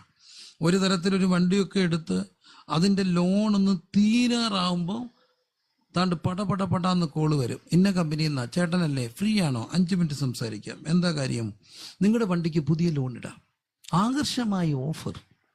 താണ്ടിതാ വരുന്നു, ഞങ്ങളുടെ അവിടെ ആള് വരും, അവരെല്ലാം ചെയ്തോളും. അവർ വന്നിരിക്കുന്നു, അവർ ആ വണ്ടി എടുത്തോണ്ട് പോകുന്നു, അടുത്ത വണ്ടി ഇടുന്നു, അതും ലോൺ. പിന്നെ ശ്വാസം മുട്ടുക. ഒരു തരത്തിൽ തീർന്ന്, വലിയ കുഴപ്പമില്ല. പോകുമ്പോൾ അടുത്ത വണ്ടിക്ക് ഓഫർ. സത്യത്തിൽ ഈ വണ്ടി കുറച്ചുകൂടെ ലോണില്ലാതെ ശ്വാസം വിട്ട് നടക്കായിരുന്നു. ലോണില്ലാത്തൊരു ജീവിതം ഭയങ്കര ജീവിതമല്ലേ, സന്തോഷമായിട്ട് ജീവിക്കുക. പക്ഷേ സമ്മതിക്കത്തില്ല. അതിനു മുമ്പ് അവരെ ഇടയ്ക്കിടയ്ക്ക് വിളിച്ചിട്ട് പറയും, ഇതിന് തന്നെ ഒന്നുകൂടെ ലോൺ ഇടാം. നമുക്ക് തോന്നുന്ന നല്ല കാര്യമാണ്. എന്തിനാണ്? അടുത്തത് മേടിക്കാൻ വേണ്ടി. പക്ഷെ മനുഷ്യരെ ഇതെല്ലാം കടക്കണിയിലേക്ക് കൊണ്ടുപോവുകയാണ്. പലപ്പോഴും തൃപ്തിയില്ലായ്മയാണ് കടത്തിക്കൊണ്ടെത്തിക്കുക. ഉള്ളത് തൃപ്തിപ്പെടും. ഞാൻ പലപ്പോഴും ശ്രദ്ധിച്ചിട്ടുണ്ട്, ഈ ഭയങ്കര വില കൂടിയ ഫോണൊക്കെ പിള്ളേരൊക്കെ എടുത്തിട്ട് 1 വർഷം 2 വർഷം കൊണ്ട് അത് കേടാകുമ്പോൾ ഒറ്റ അടിക്കൊക്കെയാണ് 10,000-50,000 രൂപ പോവുക. അടുത്തത് ഇറങ്ങുമ്പോൾ ഇത് മേടിക്കണം. ഇതല്ലേ എവിടുന്ന പൈസ? തൃപ്തിയില്ല. കൊച്ചന് ബൈക്ക് വേണം, ഡ്യൂക്ക് തന്നെ വേണം. അവൻ വഴക്കൊണ്ടാക്കി മേടിച്ചു. അമ്മ പറഞ്ഞു, മോനെ ഒന്ന് പ്രാർത്ഥിപ്പിച്ചിട്ടൊക്കെ കൊണ്ടുപോകും. അതിനു മുമ്പ് അവൻ്റെ എടുത്തുകൊണ്ട് പോയി ആ പോക്ക് തന്നെ വണ്ടി ഇടിച്ച് വെന്റിലേറ്ററില്ല. എന്തുമാത്രം പ്രാർത്ഥിക്കണം? എന്താ കാര്യം? അവനുള്ളത് കൊണ്ട് എനിക്കും വേണം. അപ്പൊ ഡ്യൂക്ക് എടുത്തപ്പോൾ അമ്മ ആകുന്ന പറഞ്ഞ്, മോനെ ഒരു കൈനറ്റിക് ആണെങ്കിൽ എനിക്കിവിടെ വരാമല്ലോ. കാരണം ഇതിൻ്റെ പുറകെ എങ്ങനെ അമ്മ ഇരിക്കുക? ഡ്യൂക്കിൻ്റെ പുറകെ അമ്മ ഇരുന്ന അമ്മ കാണത്തില്ല. പക്ഷെ അവൻ പറയുന്ന അമ്മന് അത് തന്നെ വേണം. പക്ഷെ ഇച്ചിരി ചെറിയൊരു കാര്യമാണെങ്കിൽ, ഒരു പയ്യൻ കഴിഞ്ഞ ദിവസം ഒരു ബുള്ളറ്റ് എടുത്തുകൊണ്ട് വന്നു. പഴയ ബുള്ളറ്റാണ്. അവന് 5 പൈസ വരുമാനമില്ല. ഞാൻ അവനോട് ചോദിച്ചു, നീ എങ്ങനെ പെട്ടുപിടിക്കുക? അത് അമ്മ തരും. അമ്മ ഇവിടം തരും, അതെനിക്കറിയണ്ട. പക്ഷെ അവൻ അമ്മയുടെ ഇത് മേടിക്കുകയാണ്. ഞാൻ പറഞ്ഞു, ഇച്ചിരിയുടെ മൈലേജ് ഉള്ളൊരു വണ്ടി ആയിരുന്നെങ്കിൽ കുറച്ചുകൂടെ വീട്ടുകാരെയും കൂടെ നടക്കത്തില്ലേ? പക്ഷെ സമ്മതിക്കത്തില്ല. എന്താ കാര്യം? കൂട്ടുകാരൻ അതുകൊണ്ട്, അവനുള്ളത് കൊണ്ട് എനിക്കും വേണം. അതെന്താണ്? അതൃപ്തി കൊണ്ടെത്തിക്കും. അതൃപ്തി കടക്കണി കൊണ്ടെത്തിക്കും. കടക്കണി നമ്മളെ ഇല്ലാതാക്കും. എന്താണ്? തൃപ്തിയില്ല. ദൈവവചനം പറയും, ഒരു ആത്മീയന്റെ ഏറ്റവും വലിയ ലക്ഷണം ആത്മീയൻ തൃപ്തനായിരിക്കും. ആത്മീയൻ എപ്പോഴും ചിന്തിക്കുന്നത് എനിക്കെന്തില്ല എന്നല്ല, എനിക്കെന്തുണ്ടെന്നുള്ളത്. എനിക്കെന്തെല്ലാം ഉണ്ട്. എത്ര പേർ ദൈവത്തിന് സ്തോത്രം ചെയ്യും? എന്തുണ്ട് അത് ഓർത്ത്. ഞാൻ വലിയ കാര്യങ്ങൾ പറയുകയല്ലെന്ന് എനിക്കറിയാം, പക്ഷെ ഇത് വലിയ കാര്യമാണ്. എന്നും ദൈവത്തിന് സ്തോത്രം ചെയ്യണം. എന്തുണ്ട് അത് ഓർത്ത്. എന്തെല്ലാം ഉണ്ട്. പലപ്പോഴും നമ്മൾ മക്കളെയൊക്കെ ഓർത്ത് ഭാരപ്പെടും. മറ്റു മക്കളെ പോലെ മിടുക്കരല്ലോ. പക്ഷെ ഇവിടെ ഓട്ടിസം ഉള്ള, ഹൈപ്പർ ഉള്ള മക്കളെ കൊണ്ട് കഷ്ടപ്പെടുന്ന, വലയുന്ന 1000-കണക്കിന് ഉള്ളപ്പോൾ ദൈവമേ, ആ പ്രശ്നങ്ങളൊന്നും ഇല്ലാത്തൊരു കുഞ്ഞിനെ ദൈവം തന്നല്ലോ. അതോർത്ത് നമുക്ക് ദൈവത്തിന് സ്തോത്രം ചെയ്യാൻ കഴിയത്തില്ല. എത്ര കുഞ്ഞുങ്ങളായി ഇപ്പൊ ഈ ദിവസങ്ങൾ ഓട്ടിസ്റ്റിക് ആയിട്ടുള്ള, ഹൈപ്പർ ആക്ടിവിറ്റി ഉള്ള അവരുടെ അമ്മമാരാണ് ഏറ്റവും കൂടുതൽ കഷ്ടപ്പെടുക. ഈ പിള്ളേരൊക്കെ അമ്മമാരെ കണ്ടുപോലെ ഉപദ്രവിക്കും, കടിച്ചു പറിക്കും, അടിക്കും. ഇതെല്ലാം അവർ നിശബ്ദമായി കൊള്ളുകയാണ്. വലിയ മിടുക്കലും ഫുൾ A+ ഒന്നും അല്ലെങ്കിലും തമ്പുരാനെ ആരോഗ്യമുള്ള കുഞ്ഞുങ്ങളെ തന്നല്ലോ. അതോർത്ത് ദൈവത്തിന് സ്തോത്രം ചെയ്യാൻ കഴിയും. ഇല്ലേ? വലിയ വീട്ടിലൊന്നും അല്ല ജനിച്ചെങ്കിലും സംതൃപ്തിയുള്ള ഒരു വീട്ടിൽ ജനിച്ചല്ലോ. അതോർത്ത് ദൈവത്തിന് സ്തോത്രം ചെയ്യാൻ കഴിയുക. എല്ലാവരും ദൈവത്തിനൊന്ന് സ്തോത്രം. എന്തിന് സ്തോത്രം ചെയ്യണം? എന്തുണ്ടെന്നോർത്ത് സ്തോത്രം ചെയ്യണം. എന്തെല്ലാം ഉണ്ട്? അനുഗ്രഹിക്കപ്പെട്ട കുടുംബമുണ്ട്, ഭർത്താവ്, ഭാര്യ, മക്കള്, അത്യാവശ്യം ആരോഗ്യം, അത്യാവശ്യം കയറിക്കിടക്കാൻ ഒരു കൂര. ഇതെല്ലാം തമ്പുരാൻ തന്നല്ലോ. അതെല്ലാം ഓർത്ത് ദൈവത്തിനൊന്ന് സ്തോത്രം ചെയ്യുക. എന്തില്ലെന്നോർത്ത് അസ്വസ്ഥപ്പെടരുത്. എന്തുണ്ടെന്നോർത്ത് ദൈവത്തിന് നന്ദി പറയണം. എല്ലാവരും സ്തോത്രം ചെയ്തേ.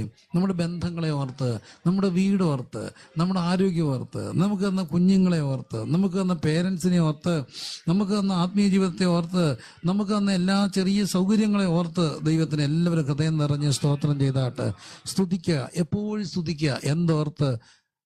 Price God for what we have. എന്തുണ്ടോ അതോർത്ത് ദൈവത്തിന് സ്തോത്രം ചെയ്യണം. വളരെ കൃത്യമാണ് വേദപുസ്തകം അവിടെ. ഉള്ളതിൽ എന്ത് ചെയ്യണം? തൃപ്തിപ്പെടണം. ഉള്ളതിൽ തൃപ്തിപ്പെടണം. ദാമ്പത്യത്തിന്റെ ഒക്കെ അനുഗ്രഹം അതാണ്, ഉള്ളതിൽ തൃപ്തിപ്പെടുക. ഉണ്ടെന്ന് ആരും ചിന്തിക്കത്തില്ല. ഞാൻ ഈ അടുത്തിടയ്ക്ക് പലയിടത്തും പങ്കുവെച്ചൊരു സംഭവമുണ്ട്. 2 സംഭവങ്ങളാണ്. അത് ദാമ്പത്യമൊക്കെ ആയിട്ട് ബന്ധപ്പെട്ടാണ്. ഒന്ന്, ഒരു പെങ്കൊച്ചൊരു വീട്ടിൽ നിന്ന് ഇറങ്ങിപ്പോയി. അവളവിടെ ചെന്നിട്ട് ഇറങ്ങിപ്പോയിട്ടൊരു ആശ്രമം പോലൊക്കെയുള്ള ഒരു സ്ഥലത്ത് ചെന്ന് കയറി. എന്ത് ചെയ്താൽ അവൾ അവിടെ നിന്ന് പോത്തില്ല. അവൾ നിറവേറാണ്, ഗർഭിണിയാണ്. ഞാനത് പൗർഷി പങ്കുവെച്ചൊരു കാര്യം. അപ്പോൾ ആ കുട്ടിക്ക് എന്ത് ചെയ്താൽ അവൾ ആ വീട്ടിൽ നിന്ന് പോകില്ല. അപ്പോൾ അതിൻ്റെ ആ ഉടമസ്ഥരായിരിക്കുന്ന ആളുകളെ എളിയവരെ ബന്ധപ്പെട്ടു. ഇവളെ എങ്ങനെയെങ്കിലും വിളിച്ചുകൊണ്ട് പോകും, കാരണം അവൾ ഇന്നല്ലേ നാളെ പ്രസവിക്കും. എന്ത് ചെയ്യാനൊക്കെ അവരും കഷ്ടത്തിലായി. അപ്പം ഞാൻ ആ കുട്ടിയുടെ ഒക്കെ ചെന്ന് അവൾ ഏതാന്നൊക്കെ മനസ്സിലാക്കിയപ്പോൾ അവിടെ ഭർത്താവിനെ വിളിപ്പിച്ചുകൊണ്ട് അവിടെ ചെന്നു. എന്നിട്ട് അവളോട് ആകുന്നു പറഞ്ഞു, എടി മോളെ നീ പോ, എൻ്റെ ചക്കര പൊന്നല്ല, എൻ്റെ തേനല്ല, എൻ്റെ മുത്തല്ല, എൻ്റെ പെങ്ങളല്ല, എൻ്റെ കൊച്ചു പെങ്ങളെ നീ എഴുന്നേറ്റ് പോ, അവൻ്റെ കൂടെ പോ, നീ നാളെ പ്രസവിക്കും, നീ പോ, ഇവിടെ നിന്ന് അബദ്ധം കാണിക്കരുത്, ഒന്നും ചെയ്യാനൊക്കത്തില്ല. അവൾ പറഞ്ഞു, പോത്തില്ല, ഞാൻ അവൻ്റെ വീട്ടിലോട്ട് പോത്തില്ല, ഇവൻ്റെ വീട്ടിൽ പോത്തില്ല. അപ്പം ഞാൻ ചോദിച്ചു, ശരി. ഒത്തിരി കുറ്റം പറഞ്ഞപ്പോൾ എനിക്കങ്ങ് ദേഷ്യം വന്നു. ഞാൻ ഒരു പേപ്പറും പേന എടുത്ത് അവിടെ കൊടുത്തിട്ട് പറഞ്ഞു, ഇവൻ്റെ 10 നന്മ എഴുത്. അവൾ പറഞ്ഞു, ഒരു നന്മയില്ല. ഞാൻ പറഞ്ഞു, ഭൂമിയിൽ ഒരു മനുഷ്യനില്ല നന്മയില്ലാത്തതുണ്ടോ? നമ്മൾ ചെല്ലിനെക്കുറിച്ചൊക്കെ പറഞ്ഞിട്ട് ആള് ഭയങ്കര കുടിയനാണ്, പക്ഷെ കുടിക്കാത്തപ്പോൾ നല്ലവനാ. പല്ല് ഇട്ടേച്ച് പോകാത്തത് എന്തോർത്തിട്ടാ? കുടിക്കാത്തപ്പോഴത്തെ അച്ചാനെ ഓർത്താണ് പോകാത്തത്. അപ്പൊ കുടിക്കത്തില്ല, അച്ചാൻ നല്ലവനല്ലേ. ശരി, നീ എന്തെങ്കിലുമൊക്കെ ഒന്ന് എഴുത്. അവൾ എഴുതി. ഞാൻ ദേഷ്യപ്പെട്ട് എഴുതാൻ പറഞ്ഞു. 5 നന്മ അവൾ എഴുതിയ ഒരു പേപ്പർ എടുത്ത്. ഒന്ന്, അവൾ ഗർഭിണിയാ, അവൾക്ക് ദേഹത്തൊക്കെ വേദന വരുമ്പോൾ അവൻ കുഴമ്പ് പുരട്ടി കൊടുക്കും. പിന്നെ ചൂടുവെള്ളം കൊണ്ട് ബാത്റൂമിൽ കൊടുക്കും കുളിക്കാൻ. 3, അവിടെ തുണി കഴുകി കൊടുക്കും. 4, അവൾക്ക് ഇഷ്ട ഭക്ഷണം കൊണ്ട് മുറി കൊടുക്കും, ചിലപ്പം വാരി കൊടുക്കും. 5 അവളെ ഇഴകി ചിലപ്പോൾ അവന് ചൂടുവെള്ളമൊക്കെ വെച്ച് തോർത്ത് വെച്ച് അവിടെ കാലയിലൊക്കെ ചൂട് വെച്ച് കൊടുക്കും, കാരണം അവൾക്ക് വയ്യ. ഞാൻ പറഞ്ഞു, ഇനി നീ എഴുതണ്ട. അവൾ ചോദിച്ചു, അതെന്നാ കാര്യം? ഇത്രയും 2 കാര്യം ഞാൻ ചെയ്തായിരുന്നെങ്കിൽ എൻ്റെ ഭാര്യ എന്നെ തോളെ കൊണ്ട് നടന്നേനെ.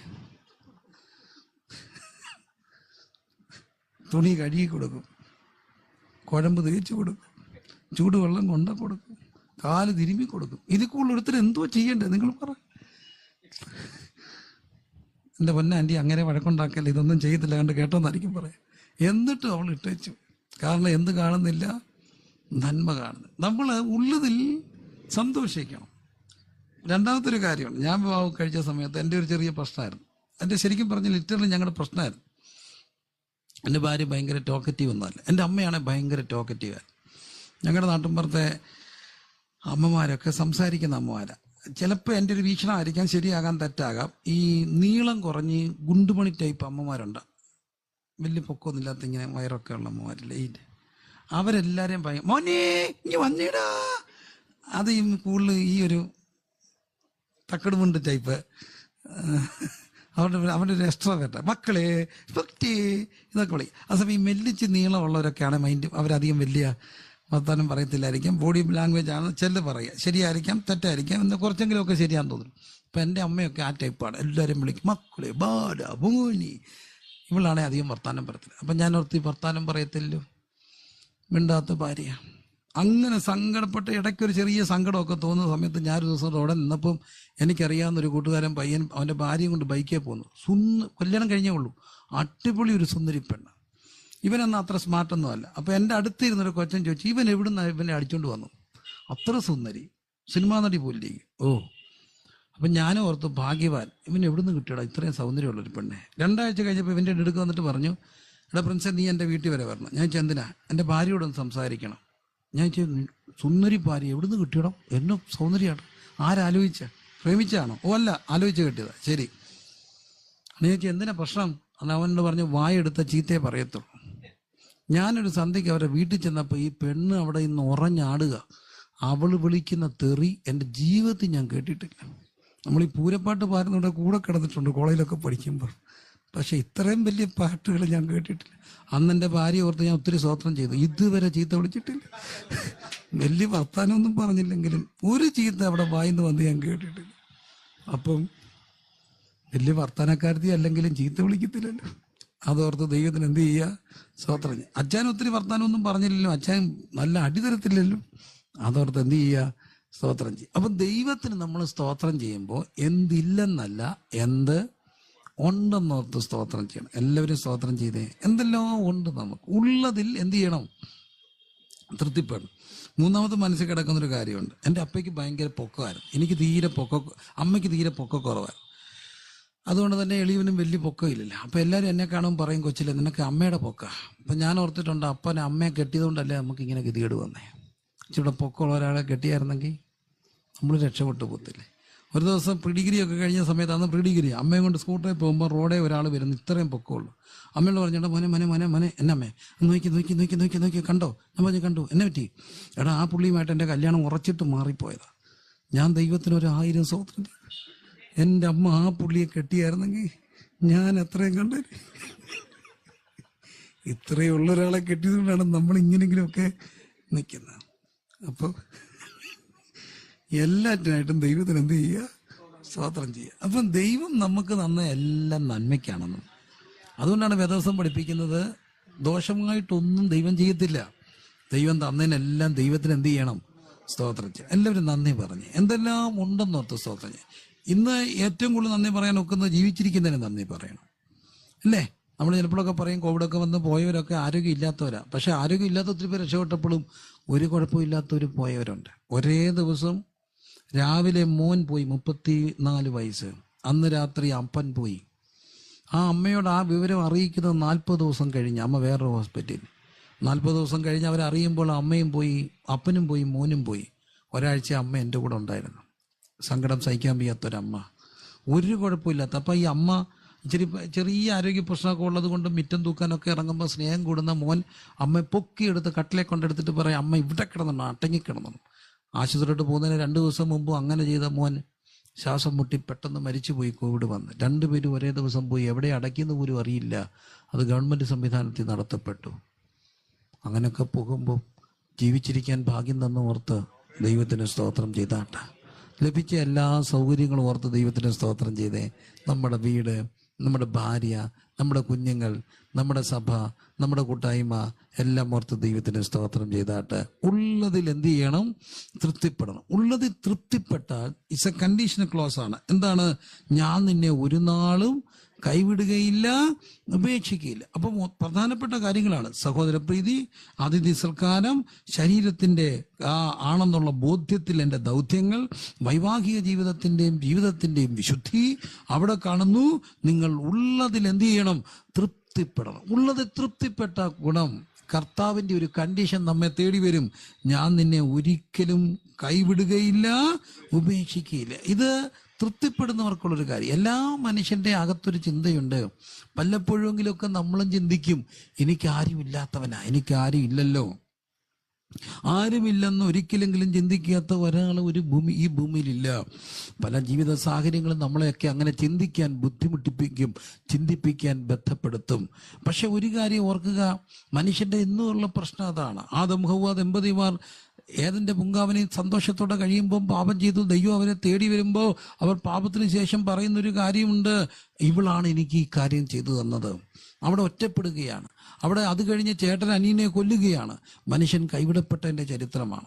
കൈവിടപ്പെട്ടു പോയ, ഒറ്റപ്പെട്ടു പോയ മനുഷ്യനെ തേടി മനുഷ്യാവതാരം എടുത്തു വന്ന ക്രിസ്തു അമ്മയുടെ വയറ്റിൽ കിടക്കുമ്പോൾ അപ്പൻ പറയുന്നു, ഇവിടെ ഉപേക്ഷിക്കണം.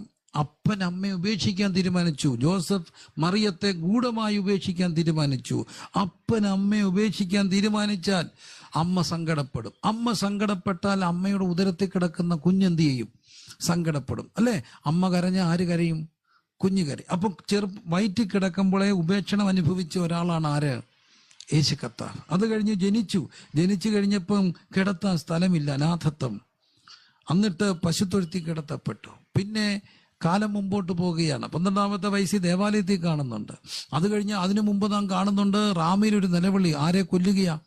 കുഞ്ഞുങ്ങളെ കൊല്ലുകയാ. കുഞ്ഞുങ്ങളെ കൊല്ലുമ്പോൾ എടുത്തുകൊണ്ട് ഓടി. എങ്ങനെ കൂടി? അഭയാർത്ഥികളായിപ്പോയി. സത്യത്തിൽ അഭയാർത്ഥികളുടെ ലോകമാണിന്ന്. നമ്മൾ ഇന്നും കേൾക്കുന്നു അഭയാർത്ഥികളുടെ ചരിത്രം. പക്ഷേ യേശുക്രിസ്തു ആരായിരുന്നു? അഭയാർത്ഥി. അതുകൊണ്ടാണ് നീ അഭയാർത്ഥി ക്യാമ്പുകളിൽ പോലും ഒത്തിരി പേർ ക്രിസ്തുവിനെ അറിയുന്നത്. ആർക്കും ഐഡന്റിഫൈ ചെയ്യാൻ കഴിയുന്ന ഒരാളാണ് ക്രിസ്തുദേവൻ. കാരണം എന്താണെന്ന് ചോദിച്ചാൽ അവിടുന്നും കുഞ്ഞിലെ ഒരു അഭയാർത്ഥിയായിരുന്നു.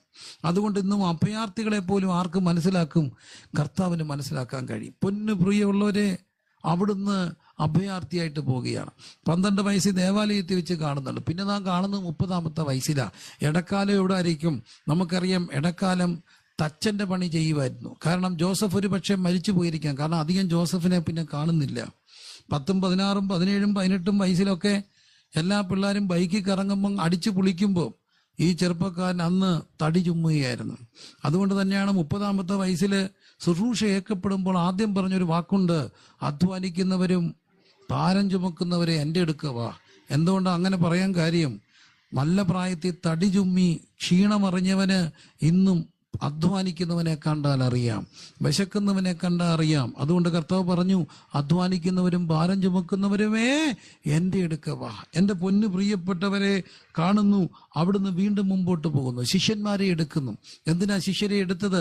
തന്നോട് കൂടെ ഇരിപ്പാനും പ്രസംഗിക്കേണ്ടതിന് അയപ്പാൻ. അതിനകത്ത് 3 പേരെ ഭയങ്കര ഇഷ്ടമായിരുന്നു, പത്രോസും യാക്കോബും യോഹന്നാനും. ഇവരെയും കൂട്ടിക്കൊണ്ട് ഗദസമനെ പോയിട്ട് പറയുന്നു, നിങ്ങൾ എന്നോടൊപ്പം ഇരിക്കണം. എന്തിനിരിക്കണം? എനിക്കൊരു കൂട്ട് വേണം. മനുഷ്യത്വത്തിൽ മരണവേദന. എൻ്റെ ഹൃദയം മരണവേദനയാണ് ഗദസമനയിൽ എന്ന് അവിടുന്ന് പറയുകയാണ്. മരണത്തിന്റെ തീവ്രവേദനയിൽ ഏതു മനുഷ്യനും ആഗ്രഹിക്കുന്ന ഒരു കാര്യമുണ്ട്. മരണത്തിന്റെ തീവ്രവേദനയിൽ ഏതു മനുഷ്യനും ആഗ്രഹിക്കുന്ന പ്രധാനപ്പെട്ട ഒരു കാര്യം, എന്നെ സ്നേഹിക്കുന്ന പ്രിയപ്പെട്ടവർ എൻ്റെ കൂടെ വേണമെന്നുള്ളൊരു ബോധ്യമാണ്. എന്നെ സ്നേഹിക്കുന്നവർ എൻ്റെ കൂടെ വേണം. പ്രിയമുള്ളവരെ, യേശു ആഗ്രഹിച്ചു പത്രോസും യാക്കോബും യോഹന്നാനും കൂടെ വേണം. പക്ഷെ ആ രാത്രിയിൽ അവർ കിടന്ന് സുഖമായിട്ട് എന്ത് ചെയ്തു? ഉറങ്ങിപ്പോയി. യേശു കർത്താവ് ഒറ്റപ്പെട്ടു. പിന്നെ ആ രാത്രി നാം കാണുന്നുണ്ട്, പത്രോസ് 3 വട്ടം പറയുന്നു, ഞാൻ ഇവനെ എന്ത് ചെയ്യുന്നില്ല, അറിയുന്നില്ല. എല്ലാവരും ഉപേക്ഷിച്ചു. അത് കഴിഞ്ഞപ്പം കാൽവറി കുരിശിലേക്ക് വരുമ്പോൾ നാം കാണുന്നു, ആ കർത്താവ് പറയുന്നൊരു വാക്കുണ്ട്, ഇതാ നിന്റെ അമ്മ എന്ന് പറഞ്ഞ് യോഹന്നാനെ ഏൽപ്പിക്കുകയാണ്. അതുകൊണ്ടാണ് ഉൽപ്പത്തി പുസ്തകത്തിൽ നാം കാണുന്നു, പുരുഷൻ അപ്പനെയും അമ്മയും വിട്ട് ആരോട് പറ്റിച്ചേരും? ഭാര്യയോട് പറ്റിച്ചേരും എന്ന് ഏതനി പറയുമ്പോൾ അവിടെ പുരുഷന് അപ്പനുണ്ടെന്ന് പറയാം, യഹോവയാം ദൈവം. പക്ഷേ അവിടെ അമ്മയുണ്ടോ? ഇല്ല. ഇതൊരു കാൽവറിയിലെ നടന്ന ഒരു പ്രവചന നിവൃത്തിയാണ്. അമ്മയെ ശിഷ്യനെ ഏൽപ്പിച്ചു. അത് കഴിഞ്ഞപ്പം കർത്താവ് ഒരു നിലവിളിക്കുന്നു, എൻ്റെ ദൈവമേ, എൻ്റെ ദൈവമേ, എന്നെ കൈവിട്ട് എന്ത്? പിതാവ് കൈവിട്ടു. സ്വന്തം തോളിലോട്ട് തലചായ്ച്ചു പ്രാണനെ തൃക്കരങ്ങളിൽ ഏൽപ്പിക്കുന്നു. എന്താ കാര്യം? അപ്പനെ പിതാവ് കൈവിട്ടും അമ്മയെ ശിഷ്യനെ ഏൽപ്പിച്ചു. പുരുഷൻ അപ്പനെയും അമ്മയും വിടും, സ്വന്തം തോളിൽ തലചായ്ച്ചു. സഭ ക്രിസ്തുവിന്റെ ശരീരം, അതിന്റെ ശിരസ് ക്രിസ്തു.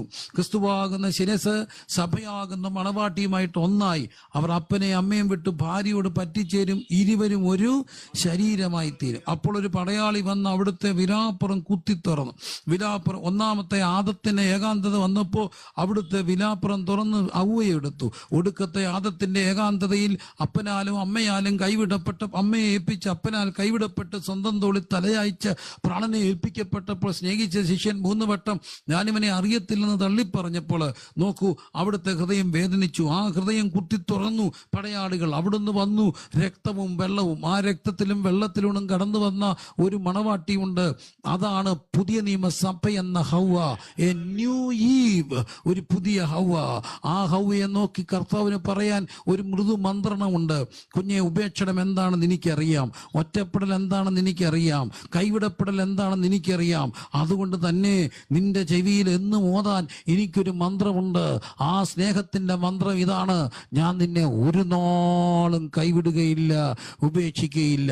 എൻ്റെ പൊന്നു പ്രിയപ്പെട്ടവരെ, ഇത് പറയാൻ ഉപേക്ഷിക്കപ്പെട്ട ക്രിസ്തുവിന് മാത്രമേ കഴിയുള്ളൂ. ഉപേക്ഷണം അനുഭവിച്ച, സ്നേഹത്തിന്റെ തിരസ്കരണം അനുഭവിച്ച, തീവ്രവേദനയിലൂടെ കടന്നുപോയ ക്രിസ്തുദേവൻ ഇന്നും നമ്മോട് പറയുന്നു, ഞാൻ നിന്നെ ഒരു നാളും കൈവിടുകയില്ല, ഉപേക്ഷിക്കുകയില്ല. എന്നെ കേൾക്കുന്ന പ്രിയപ്പെട്ടവരെ, കൈവിടപ്പെട്ടു പോയെന്ന് ചിന്തിക്കുന്നുണ്ടോ? ഒറ്റപ്പെട്ടു പോയെന്ന് ചിന്തിക്കുന്നുണ്ടോ? നിങ്ങളെ തേടി ക്രിസ്തുവിന്റെ വാക്കുകൾ ഇന്ന് പറയുകയാണ്, നീ ഒറ്റയല്ല, നിന്നെ ഞാൻ കൈവിടില്ല, ഞാൻ നിന്നെ ഒരു നാളും കൈവിടുകയില്ല, ഉപേക്ഷിക്കുകയില്ല. വല്ലപ്പോഴുമെങ്കിലൊക്കെ ആ ചിന്തകൾ മനസ്സിനെ വേട്ടയാടുമ്പോൾ ഇതൊന്ന് പറയാൻ നല്ലതാ. എങ്ങനെ പറയണം? നീട്ടി പറയണം. കരങ്ങളൊക്കെ ഒന്ന് ഉയർത്തി സന്തോഷത്തോടൊന്ന് പറഞ്ഞ്, ഞാൻ ഞാൻ നിന്നെ ഒരു നാളും, ആ ഒരു നാളും എന്നുള്ളത് എത്രയും സ്ട്രെച്ച് ചെയ്ത് പറയാമോ അത്രയും സ്ട്രെച്ച് ചെയ്ത് പറയണം. എല്ലാവരും പറഞ്ഞ്, ഞാൻ നിന്നെ ഒരു നാളും കൈവിടുകയില്ല, ഉപേക്ഷിക്കുകയില്ല എന്ന് ആരരുളി ചെയ്തും അവിടും തന്നെ അരുളി ചെയ്തിരിക്കുന്നു. അടുത്ത വാക്യം, ആകയ കർത്താവ് എനിക്ക് തുണ, ഞാൻ പേടിക്കയില്ല, മനുഷ്യൻ എന്നോട് എന്ത് ചെയ്യും? ഇതൊക്കെ കർത്താവ് കൂടെ ഉള്ളത് കൊണ്ടാണ് ഈ ബോധ്യം കിട്ടുക. ഏത് ബോധ്യം? കർത്താവ് എനിക്ക് തുണ, ഞാൻ പേടിക്കുകയില്ല. എല്ലാവരും ചേർന്ന് പറഞ്ഞേ, ഞാൻ എന്ത് ചെയ്യുകയില്ല, പേടിക്കുകയില്ല. മനുഷ്യന്റെ ഹൃദയത്തിൽ ഇന്ന് ഏറ്റവും കൂടുതൽ ജന്മം മുതൽ കിട്ടുന്ന ഒരു വികാരമാണ് ഭയമെന്ന വികാരം. ഭയമെന്ന വികാരം. എനിക്കറിയാം, ഒത്തിരി മക്കളെ എളിയദാസൻ കണ്ടുമുട്ടി. കാരണം നല്ലപോലെ പഠിക്കും, നല്ല മിടുക്കര് പിള്ളേര്, പക്ഷെ പരീക്ഷ എഴുതാൻ ഒക്കുന്നില്ല. തലേ ദിവസം ഒരു വിറയലൊരു വെപ്രാളം, ചുരുണ്ടു പോകുന്ന മക്കളെ ഞാൻ കണ്ടിട്ടുണ്ട്. എന്താ കാര്യം? പരീക്ഷാ ഭയമാണ്, എക്സാം ഫോബിയ. ഒത്തിരി പേർക്ക് പലതരത്തിലുള്ള ഭയമാണ്. ഭയത്തിന്റെ ലോകത്തൂടാണ് മനുഷ്യൻ കടന്നു പോകുന്നത്. അതുകൊണ്ട് തന്നെ അത് പല മാനസിക രോഗങ്ങളിലേക്ക് നയിക്കുകയാണ്. രോഗം വരുമെന്ന് ഭയം, ആക്സിഡന്റ് ഉണ്ടോ എന്ന് ഭയം, പ്രിയപ്പെട്ടവർ മരിക്കുമെന്ന് ഭയം എന്ന് വേണ്ട ഭയത്തിന്റെ ലോകം. ഭയം എന്നുള്ളൊരു വാക്കിന്റെ ഇപ്പുറത്ത് ആ എന്നൊരു വാക്കിട്ടിട്ട് വായിച്ചേ. അഭയം, ആ മാറ്റിക്ക്. ഭയം, ആ ഇട്ട്, ആ മാറ്റിക്ക്, ആ ഇട്ട്. അപ്പം ഭയം ഉണ്ടാകുന്ന എന്തുകൊണ്ടാ? ആ പോയത് കൊണ്ടാ. ഏതാ? അഭയം എന്ന. ആരാ അഭയം? യഹോവ എൻ്റെ സങ്കേതവും ബലവും, കഷ്ടങ്ങളിൽ ഏറ്റവും അടുത്ത തുണയും. അതുകൊണ്ട് ഭൂമി മാറിപ്പോയാലും, പർവ്വതങ്ങൾ ഇളകി സമുദ്രമധ്യേ വീണാലും, അതിന്റെ കോപം കൊണ്ട് പർവ്വതങ്ങൾ കുലുങ്ങിയാലും ഞാൻ ഭയപ്പെടുകയില്ല. എന്താ കാര്യം? ദൈവം അതിന്റെ മധ്യയുണ്ട്. ദൈവം ഉണ്ടെന്നുള്ള ബോധ്യമാണ് ഭയത്തെ പുറത്താക്കുന്നത്. പലരും ഇന്നും ആകെ കർത്താവ് എനിക്ക് തുണ, ഞാൻ എന്ത് ചെയ്യുകയില്ല, പേടിക്കില്ല. എല്ലാവരും ഉറക്കെ പറഞ്ഞേ, കർത്താവ് എനിക്ക് തുണ, ഞാൻ പേടിക്കില്ല. ഒന്നുകൂടെ പറഞ്ഞേ, കർത്താവ് എനിക്ക് തുണ, ഞാൻ പേടിക്കില്ല. എനിക്കറിയത്തില്ല, മലയാളികൾക്കുള്ള വലിയൊരു ചിന്തയാണ് ആഭിചാരത്തെയും കൂടോത്രത്തെയും മന്ത്രവാദത്തെയും പേടിക്കുന്ന ഒത്തിരി പേരുണ്ട്. ഒത്തിരി പേരോട് പറഞ്ഞിട്ടുണ്ട്, അയൽക്കാർ അവർ കൂടോത്രം, ഇവർ കൂടോത്രം, എൻ്റെ പാസ്റ്ററെ കൂടോത്രമാണ്, കൂടോത്രം ചെയ്യും. ഞാൻ അവരോടെല്ലാം പറയുന്ന കാര്യമുണ്ട്, എൻ്റെ പൊന്നു പ്രിയപ്പെട്ടവരെ, അവർ നിങ്ങൾക്ക് അങ്ങനെ കൂടോത്രം ചെയ്യത്തില്ല, പേടിക്കരുത്. കാരണം ഒരു കൂടോത്രക്കാരനും ഫ്രീ ആയിട്ട് കൂടോത്രം ചെയ്യുമോ? ഒരു കൂടോത്രക്കാരൻ കൂടോത്രം ചെയ്യണമെങ്കിൽ 10,000 രൂപയെങ്കിലും ചെലവാക്കണ്ടേ? അവർക്ക് വട്ടുണ്ടോ നിങ്ങൾക്ക് വേണ്ടി അത്രയും കാശ് കളയാൻ? ആരും കൂടോത്രം ഒന്നും ചെയ്യുമെന്ന് പറഞ്ഞു പേടിക്കരുത്. ഇനി ചെയ്താൽ എന്താ പടി? ഇസ്രായേൽ ആഭിചാരം ഫലിക്കുകയില്ല. അത് പേടിച്ച ശത്രുവിന്റെ തന്ത്രത്തോട് എതിർത്ത് നിൽക്കണം. എന്നാൽ അത് നിങ്ങളെ വിട്ട് ഓടിപ്പോവും. കോവിഡ് വന്നല്ല പല്ലും മരിച്ചത്, കോവിഡ് വന്നു എന്ന് കേൾക്കുമ്പം പേടിക്കും. ഇത് അറിഞ്ഞില്ലെങ്കിൽ ഇപ്പം കുഴപ്പമില്ല. അറിഞ്ഞു പോകുമ്പോൾ വെപ്രാളപ്പെടുന്നവരെ ഞാൻ കണ്ടിട്ടുണ്ട്. അറിഞ്ഞില്ലെങ്കിൽ എത്ര വട്ടം വന്നു പോയി ആരും അറിഞ്ഞില്ല. അറിയുമ്പം ഭയം വരികയാണ്. പക്ഷെ ഭയം മാറാൻ ഏറ്റവും വഴി കർത്താവുണ്ടെന്നുള്ള ബോധ്യമാണ്. എല്ലാവരും ഒന്ന് പറഞ്ഞേ, കർത്താവിൻ്റെ കൂടെയുണ്ട്. അത് മാത്രമല്ല, വലിയൊരു ബോധ്യം ഉണ്ടാകണം, ഇന്ന് എനിക്ക് എന്ത് വന്നാലും അതെല്ലാം നന്മയ്ക്കായിട്ട് മാറും. എൻ്റെ ജീവിതാനുഭവത്തിൽ ഞാൻ എന്തെല്ലാം ഭയപ്പെടും, അതെന്തെല്ലാം എനിക്ക് പ്രശ്നമാകും ചിന്തിച്ച പലതും നാളുകളിൽ നന്മയായിട്ട് വന്നിട്ടുണ്ട്. കാരണം നിർണയപ്രകാരം വിളിക്കപ്പെട്ടവരുടെ ജീവിതത്തിൽ സംഭവിക്കുന്നത് സകലതും നന്മയ്ക്കായിട്ട് കൂടി വ്യാപരിപ്പിക്കുന്ന ദൈവകൃപ അനുഭവിക്കാൻ കഴിയും. എല്ലാവരും ചേർന്ന് പറഞ്ഞേ, കർത്താവ് എനിക്ക് തുണ, ഞാൻ പേടിക്കയില്ല. ഉറക്കെ പറഞ്ഞേ, കർത്താവ് എനിക്ക് തുണ. ഉറക്കെ പറഞ്ഞേ, കർത്താവ് എനിക്ക് തുണ. അതൃപ്തിയുടെ ഒരു ദുരാത്മാവുണ്ട്, അസന്തുഷ്ടിയുടെ ദുരാത്മാവ്. ആ അസന്തുഷ്ടിയുടെ ദുരാത്മാവ് കയറിയാൽ വീടുകൾ അസ്വസ്ഥപ്പെടും, ദാമ്പത്യ ജീവിതം അസ്വസ്ഥപ്പെടും, ജീവിതം കുളമാകും. എന്നാൽ ഇന്ന് രാത്രി പ്രാർത്ഥിച്ച് ഈ വചനം പറയുമ്പോൾ, ഞാൻ ഉള്ളത് തൃപ്തിപ്പെടുമെന്ന് പറയുമ്പോൾ ആ അതൃപ്തിയുടെ ദുരാത്മാവ് വിട്ടുപോകും. ഇന്ന് രാത്രി ഭയത്തെ നോക്കി പറ, ആകെ കർത്താവ് എനിക്ക് തുണ, ഞാൻ പേടിക്കയില്ല. മനുഷ്യൻ എന്നോട് എന്ത് ചെയ്യും നമുക്ക് ധൈര്യത്തോടെ പറയാം. പേടിക്കയില്ലെന്നുള്ള വചനം പറഞ്ഞാൽ തന്നെ ഭയം നിങ്ങളെ വിട്ടു ദൂരെ പോകും. യേശുവിൻ്റെ നാമത്തിൽ എല്ലാ ഭയത്തിന്റെ ദുഷ്ടാത്മാവും ഈ സമയത്ത് പ്രാർത്ഥിക്കുന്ന സമയത്ത് വിട്ടുമാറട്ടെ. എല്ലാ അതൃപ്തിയുടെ ദുഷ്ടാത്മാവും വ്യക്തികളെയും കുടുംബങ്ങളെയും വിട്ട് യേശു കർത്താവിൻ നാമത്തിൽ മാറിപ്പോകുന്ന രാത്രിയായി മാറട്ടെ. ഭയത്തിന്റെ ദുഷ്ടാത്മാവ് വിട്ടുപോകുന്നു. ആകെ കർത്താവ് എനിക്ക് തുണ, ഞാൻ പേടിക്കയില്ല. എല്ലാവരും ചേർന്ന് പറഞ്ഞേ, കർത്താവ് കർത്താവ് എനിക്ക് തുണ, ഞാൻ പേടിക്കില്ല. വീടുകളിൽ ഇരുന്നുകൊണ്ടൊന്ന് കരമൊക്കെ അടിച്ച് സന്തോഷത്തിന് പറ, കർത്താവ് എനിക്ക് തുണ, ഞാൻ പേടിക്കുകയില്ല, ഞാൻ പേടിക്കുകയില്ല, ഞാൻ പേടിക്കുകയില്ല. ഭയം വിട്ടുമാറട്ടെ. യേശുവിന്റെ നാമത്തിൽ ഭയത്തിന്റെ ആത്മാവ് മാറിപ്പോകട്ടെ, ഭീതിയുടെ ആത്മാവ് വിട്ടുപോകട്ടെ, ദുരാത്മാക്കൾ വിട്ടുപോകട്ടെ. അസന്തുഷ്ടി ഇട്ടിട്ട് എന്തിനും തൃപ്തിയില്ലാതെ എല്ലാത്തിനും അസ്വസ്ഥപ്പെടുത്തി മനസ്സിനെ വേട്ടയാടുന്ന ആ അസന്തുഷ്ടിയുടെ ദുഷ്ടാത്മാവേ, യേശു കർത്താവിന്റെ നാമത്തിൽ വിട്ടുപോ. കർത്താവ് എനിക്ക് തുണ, ഞാൻ എന്ത് ചെയ്യുകയില്ല, പേടിക്കുകയില്ല. മനുഷ്യൻ എന്നോട് എന്ത് ചെയ്യുമെന്ന് നമുക്ക് ധൈര്യത്തോടെ പറയാം. അപ്പൊ 2-3 വലിയ പ്രശ്നങ്ങളാണ് അവിടെ നാം കാണുക. ഒന്ന്, ബന്ധങ്ങൾ നിലനിൽക്കണം. 2, ആ വീടുകൾ തുറക്കണം, അതിഥി സൽക്കാരം. 3, ശരീരത്തിലാണ് ഇരിക്കുന്നുള്ള ബോധ്യം നമ്മളെ വിനയാന്വിതരാക്കണം. അത് തന്നെയല്ല, എന്നെ ഇരുത്തിയിരിക്കുന്നത് മറ്റുള്ളവർക്ക് വേണ്ടിയാണെന്നുള്ള ബോധ്യം. വീണ്ടും മുമ്പോട്ട് പോകുമ്പോൾ കാണുകയാണ് ജീവിതത്തിന്റെ വിശുദ്ധി. 4-മത്തെ കാര്യം, അസന്തുഷ്ടി. യേശുവിൻ നാമത്തിൽ അതൃപ്തിയുടെ ആത്മാവ് വിട്ടുമാറാൻ പ്രാർത്ഥിക്കണം.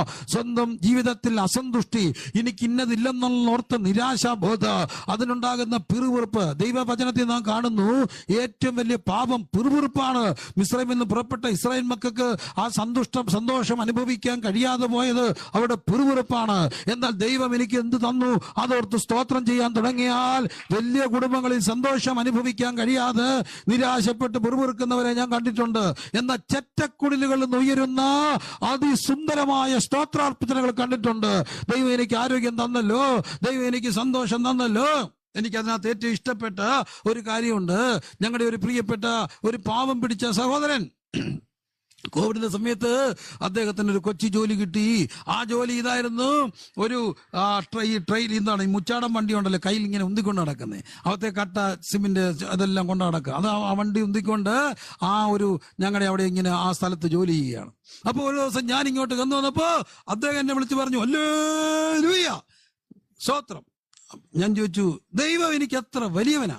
ഞാൻ ചോദിച്ചു, എന്താ കാര്യം ഒന്ന് പറഞ്ഞു. എന്റെ പൊന്നു പാസ്റ്ററേ, ഞങ്ങളവിടെ ഇന്നാടെ ഒത്തിരി വണ്ടി മുതലാളികളുണ്ട്. അവരുടെ വണ്ടി മുഴുവൻ കോവിഡ് ചുമ്മാ കിടക്കുക. Tourist bus, multi axle bus, tempo travel എല്ലാം ചുമ്മാ വട്ടപ്പുറത്ത് കിടക്കുക. എന്റെ വണ്ടിക്ക് ഇന്നും ഓട്ടമുണ്ട്. പുള്ളി 2 കയ്യടി ഒരു സ്തോത്രം. ഞാൻ കെട്ടിപ്പിടിച്ചൊരു ഉപ്പ് കൊടുത്തു. കാരണം എനിക്കങ്ങ് സന്തോഷമായി. പുള്ളിയെ പറഞ്ഞ് വെറുതെ അല്ല, വെറുതെ വീട്ടിൽ ഇരുന്നപ്പോഴാണ് ഈ ജോലി കിട്ടിയത്. കട്ടപ്പുറത്ത് വണ്ടി ഇരിക്കുമ്പോ എന്റെ മുച്ചാടൻ വണ്ടി എന്ത് ചെയ്യുന്നുണ്ട്, ഓടുന്നുണ്ട്. അതിന് സ്തോത്രം, അതൊരു സംതൃപ്തിയാണ്. എന്താ കാര്യം, ഉള്ളതി സ്തോത്രം ചെയ്യുക. ഹല്ലേലൂയ. 3-മത്തെ പ്രധാനപ്പെട്ട ഒരു കാര്യമാണ്, പേടിക്കരുത്. കർത്താവ് എനിക്ക് തുണ, ഞാൻ എന്ത് ചെയ്യുകയില്ല, പേടിക്കുകയില്ല. കാരണം എന്റെ കൂടെ ആരുണ്ട്, ദൈവമുണ്ട്. അതുകൊണ്ടാണ് പാട്ടുകാരൻ പാടുക, ഇന്നെനിക്ക് വന്ന് നേരിടുന്നതെല്ലാം തൻഹിതമാണെന്ന് ഞാൻ അറിയുന്നു. ഞാൻ അവൻ ഉള്ളം കയ്യിൽ ഇരിക്കിയാൽ ആരുമില്ല എനിക്ക് ദോഷം ചെയ്യുവാൻ. ഇന്നെനിക്ക് വന്ന് നേരിടുന്നതെല്ലാം തൻഹിതമാണെന്ന് ഞാൻ അറിയുന്നു. ഹല്ലേലൂയ. വീണ്ടും മുമ്പോട്ട് പോകട്ടെ. 7-ാം വാക്യത്തിൽ കാണുകയാണ്, നിങ്ങളോട് ദൈവവചനം പ്രസംഗിച്ച് നിങ്ങളെ നടത്തിയവരെ എന്ത് ചെയ്യണം, ഓർത്തുകൊള്ളണം. അവിടെ ജീവാവസാനം ഓർത്ത് അവരെ അവരുടെ വിശ്വാസം അനുകരിപ്പീൻ.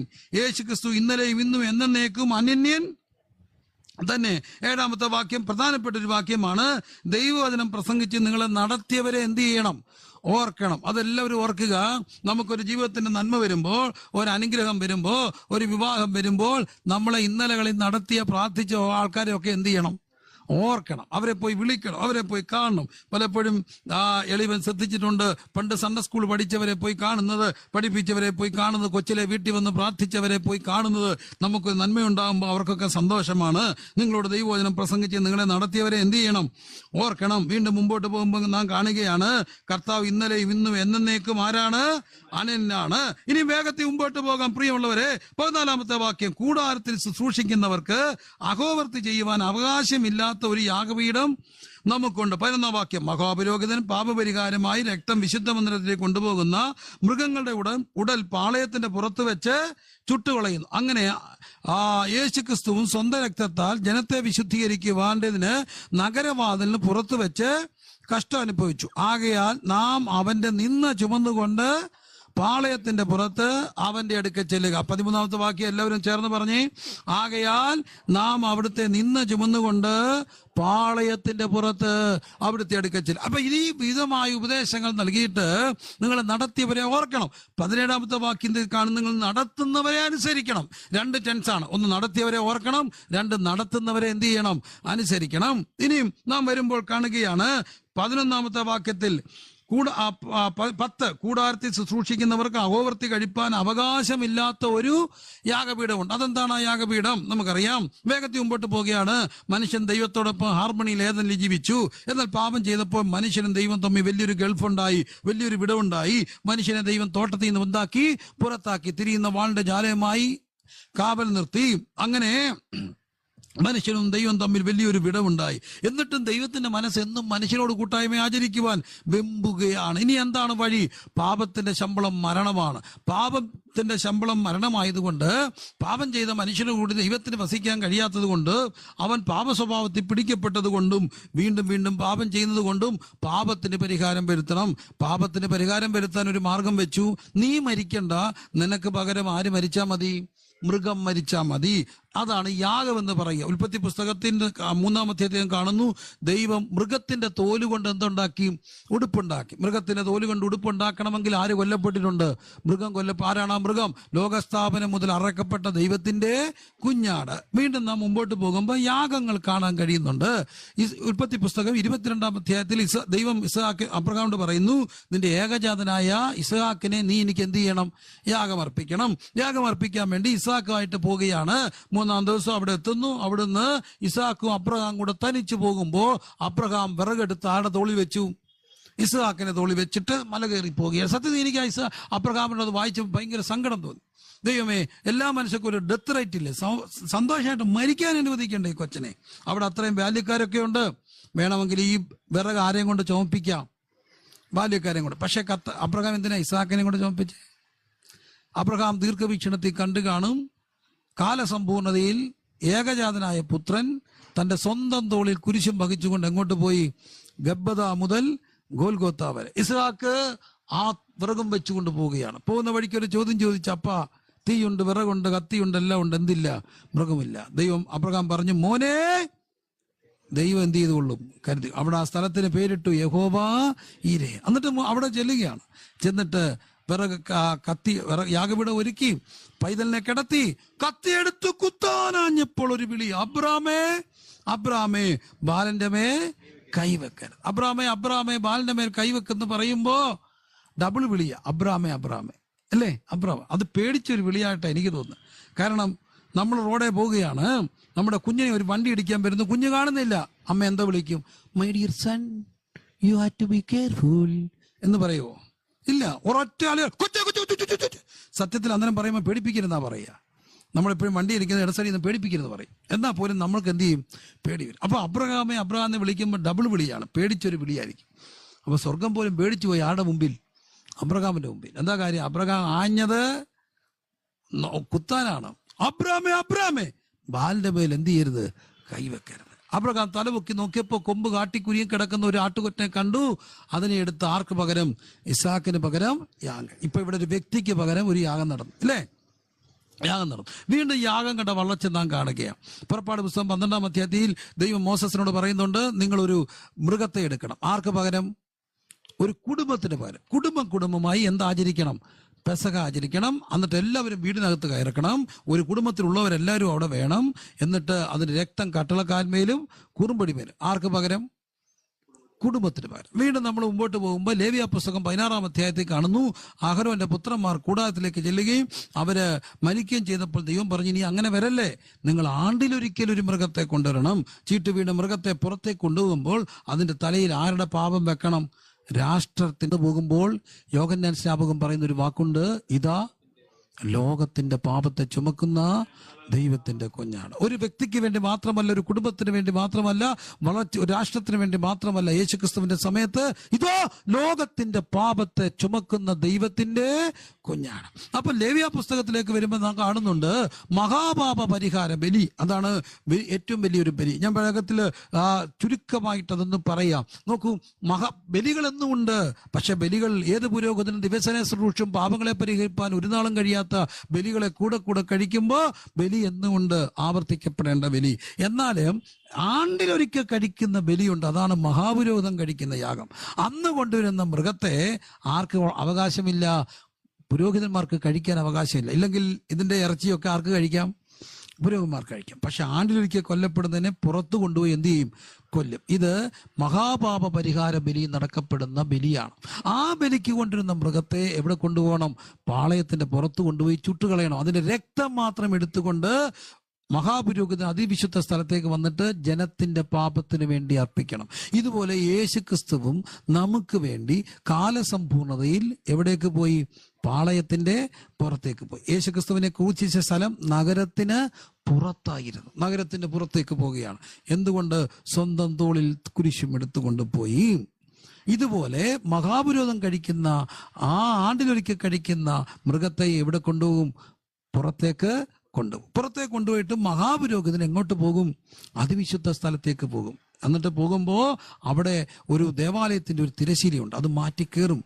എന്നാൽ യേശുക്രിസ്തുവിന്റെ പരമയാഗത്തിന് മുമ്പിൽ സ്വർഗം നൊന്നിട്ട് എന്ത് കീറിക്കളഞ്ഞു? ദേവാലയത്തിന്റെ തിരശീല കീറി. എപ്പോഴാണ് കീറിയെന്നറിയാമോ? തന്റെ ദേഹം എന്ന തിരശീല അടിച്ച് കീറപ്പെട്ടപ്പോൾ മനം നൊന്ത പിതാവാൻ ദൈവം മനുഷ്യനെയും ദൈവത്തെയും തമ്മിൽ അകറ്റി നിർത്തിയിരുന്ന തിരശീല കീറി. തന്റെ ദേഹം എന്ന തിരശീല കീറി. മഹാപുരോഹിതന് ആണ്ടിലൊരിക്കൽ കൊല്ലപ്പെടുന്ന മൃഗത്തിന്റെ ആ രക്തവുമായിട്ട് പോയിട്ട് തന്റെയും ജനത്തിന്റെയും പാപത്തിന് വേണ്ടി അർപ്പിക്കും. പക്ഷെ യേശുവിന്റെ കയ്യിരിക്കുന്നത് ഇന്ന് എന്ത് രക്തമാ? അന്യരക്തമല്ല, പിന്നെ എന്ത് രക്തമാ? സ്വന്തം രക്തമാണ്. മഹാപുരോഹിതന്റെ കയ്യിരിക്കുന്നത് അന്യരക്തം. മഹാപുരോഹിതൻ പോയത് സ്വർഗത്തിന്റെ സ്വരൂപമായ അതിവിശുദ്ധ സ്ഥലത്തേക്കാണ് പോയെങ്കിൽ യേശുക്രിസ്തു പോയിരിക്കുന്നത് എങ്ങോട്ടാണ്? സാക്ഷാൽ സ്വർഗത്തിലേക്കാണ്. യേശുക്രിസ്തുവിന്റെ കയ്യിൽ എന്തുണ്ട്? സ്വന്തം രക്തമുണ്ട്. ആരെടുക്കൽ? പിതാവിന്റെ വലത്ത് ഭാഗത്ത്. മഹാപുരോഹിതൻ അവിടെ നിൽക്കുകയാണ്, അവിടെ കസേരയില്ല. എന്നാൽ യേശുക്രിസ്തു പിതാവിന്റെ വലത്ത് ഭാഗത്ത് എന്ത് ചെയ്തു? ഇരുന്നു എന്നുള്ള വാക്കിന് ഭയങ്കര അർത്ഥമുണ്ട്. He finished his work on the cross. ജോലി തീർന്നത് കൊണ്ടാണ് യേശു എന്ത് ചെയ്തത്? ഇരുന്ന്. എന്തായിരുന്നു ജോലി? പാപപരിഹാര ബലി പൂർത്തീകരിച്ചു. ഇനി അതിനകത്തൊന്നും ചെയ്യാനില്ല. അതുകൊണ്ട് യേശു അവിടെ ഇരിക്കുകയാണ്. ആർക്ക് വേണ്ടി ഇരിക്കുന്നു? നമുക്ക് വേണ്ടിയിരിക്കുന്നു. എല്ലാവരും ഒന്ന് പറഞ്ഞേ, ആർക്ക് വേണ്ടിയിരിക്കുന്നു? നമുക്ക് വേണ്ടിയിരിക്കുന്നു. ഇത് മിഷൻ എക്സ്പോയാണ്. എല്ലാവർക്കും ഒന്ന് ചേർന്ന് പറഞ്ഞേ, യേശുക്രിസ്തു ഇന്ന് പിതാവിന്റെ വലത്ത് ഭാഗത്തിരിക്കുന്നു. ആർക്ക് വേണ്ടി? നമുക്ക് വേണ്ടി. നമുക്ക് വേണ്ടി എന്നൊന്ന് മാറ്റിയിട്ട് പറഞ്ഞേ, എനിക്ക് വേണ്ടി. എല്ലാവരും ഒന്ന് പറഞ്ഞേ, എനിക്ക് വേണ്ടി. ആർക്ക് വേണ്ടി സംസാരിക്കുന്നു? എനിക്ക് വേണ്ടി. വചനം പറയുന്നുണ്ട്, അവൻ നമുക്ക് വേണ്ടി എന്ത് ചെയ്യുന്നു? പക്ഷപാതം ചെയ്യുന്നു. യേശുക്രിസ്തു നമുക്ക് വേണ്ടി പക്ഷപാതം ചെയ്തുകൊണ്ട് എവിടെ ഉണ്ട്? പിതാവിന്റെ വലത്ത് ഭാഗത്തുണ്ട്. കയ്യിൽ എന്തുണ്ട്? സ്വന്തം രക്തം. മഹാപുരോഹിതന്റെ കയ്യില് അന്യരക്തം, യേശുക്രിസ്തുവിന്റെ കയ്യില് സ്വന്തം രക്തം. ഈ സ്വന്തം രക്തം പിടിച്ചുകൊണ്ട് കർത്താവ് അവിടെ ഇരിക്കുക. പക്ഷെ കർത്താവ് ഇവിടെ പറയുന്നൊരു കാര്യമുണ്ട്. നിങ്ങൾ എന്റെ നിന്ന ചുമന്നുകൊണ്ട് എവിടെ പോകണം? പാളയത്തിന്റെ പുറത്ത് പോകണം.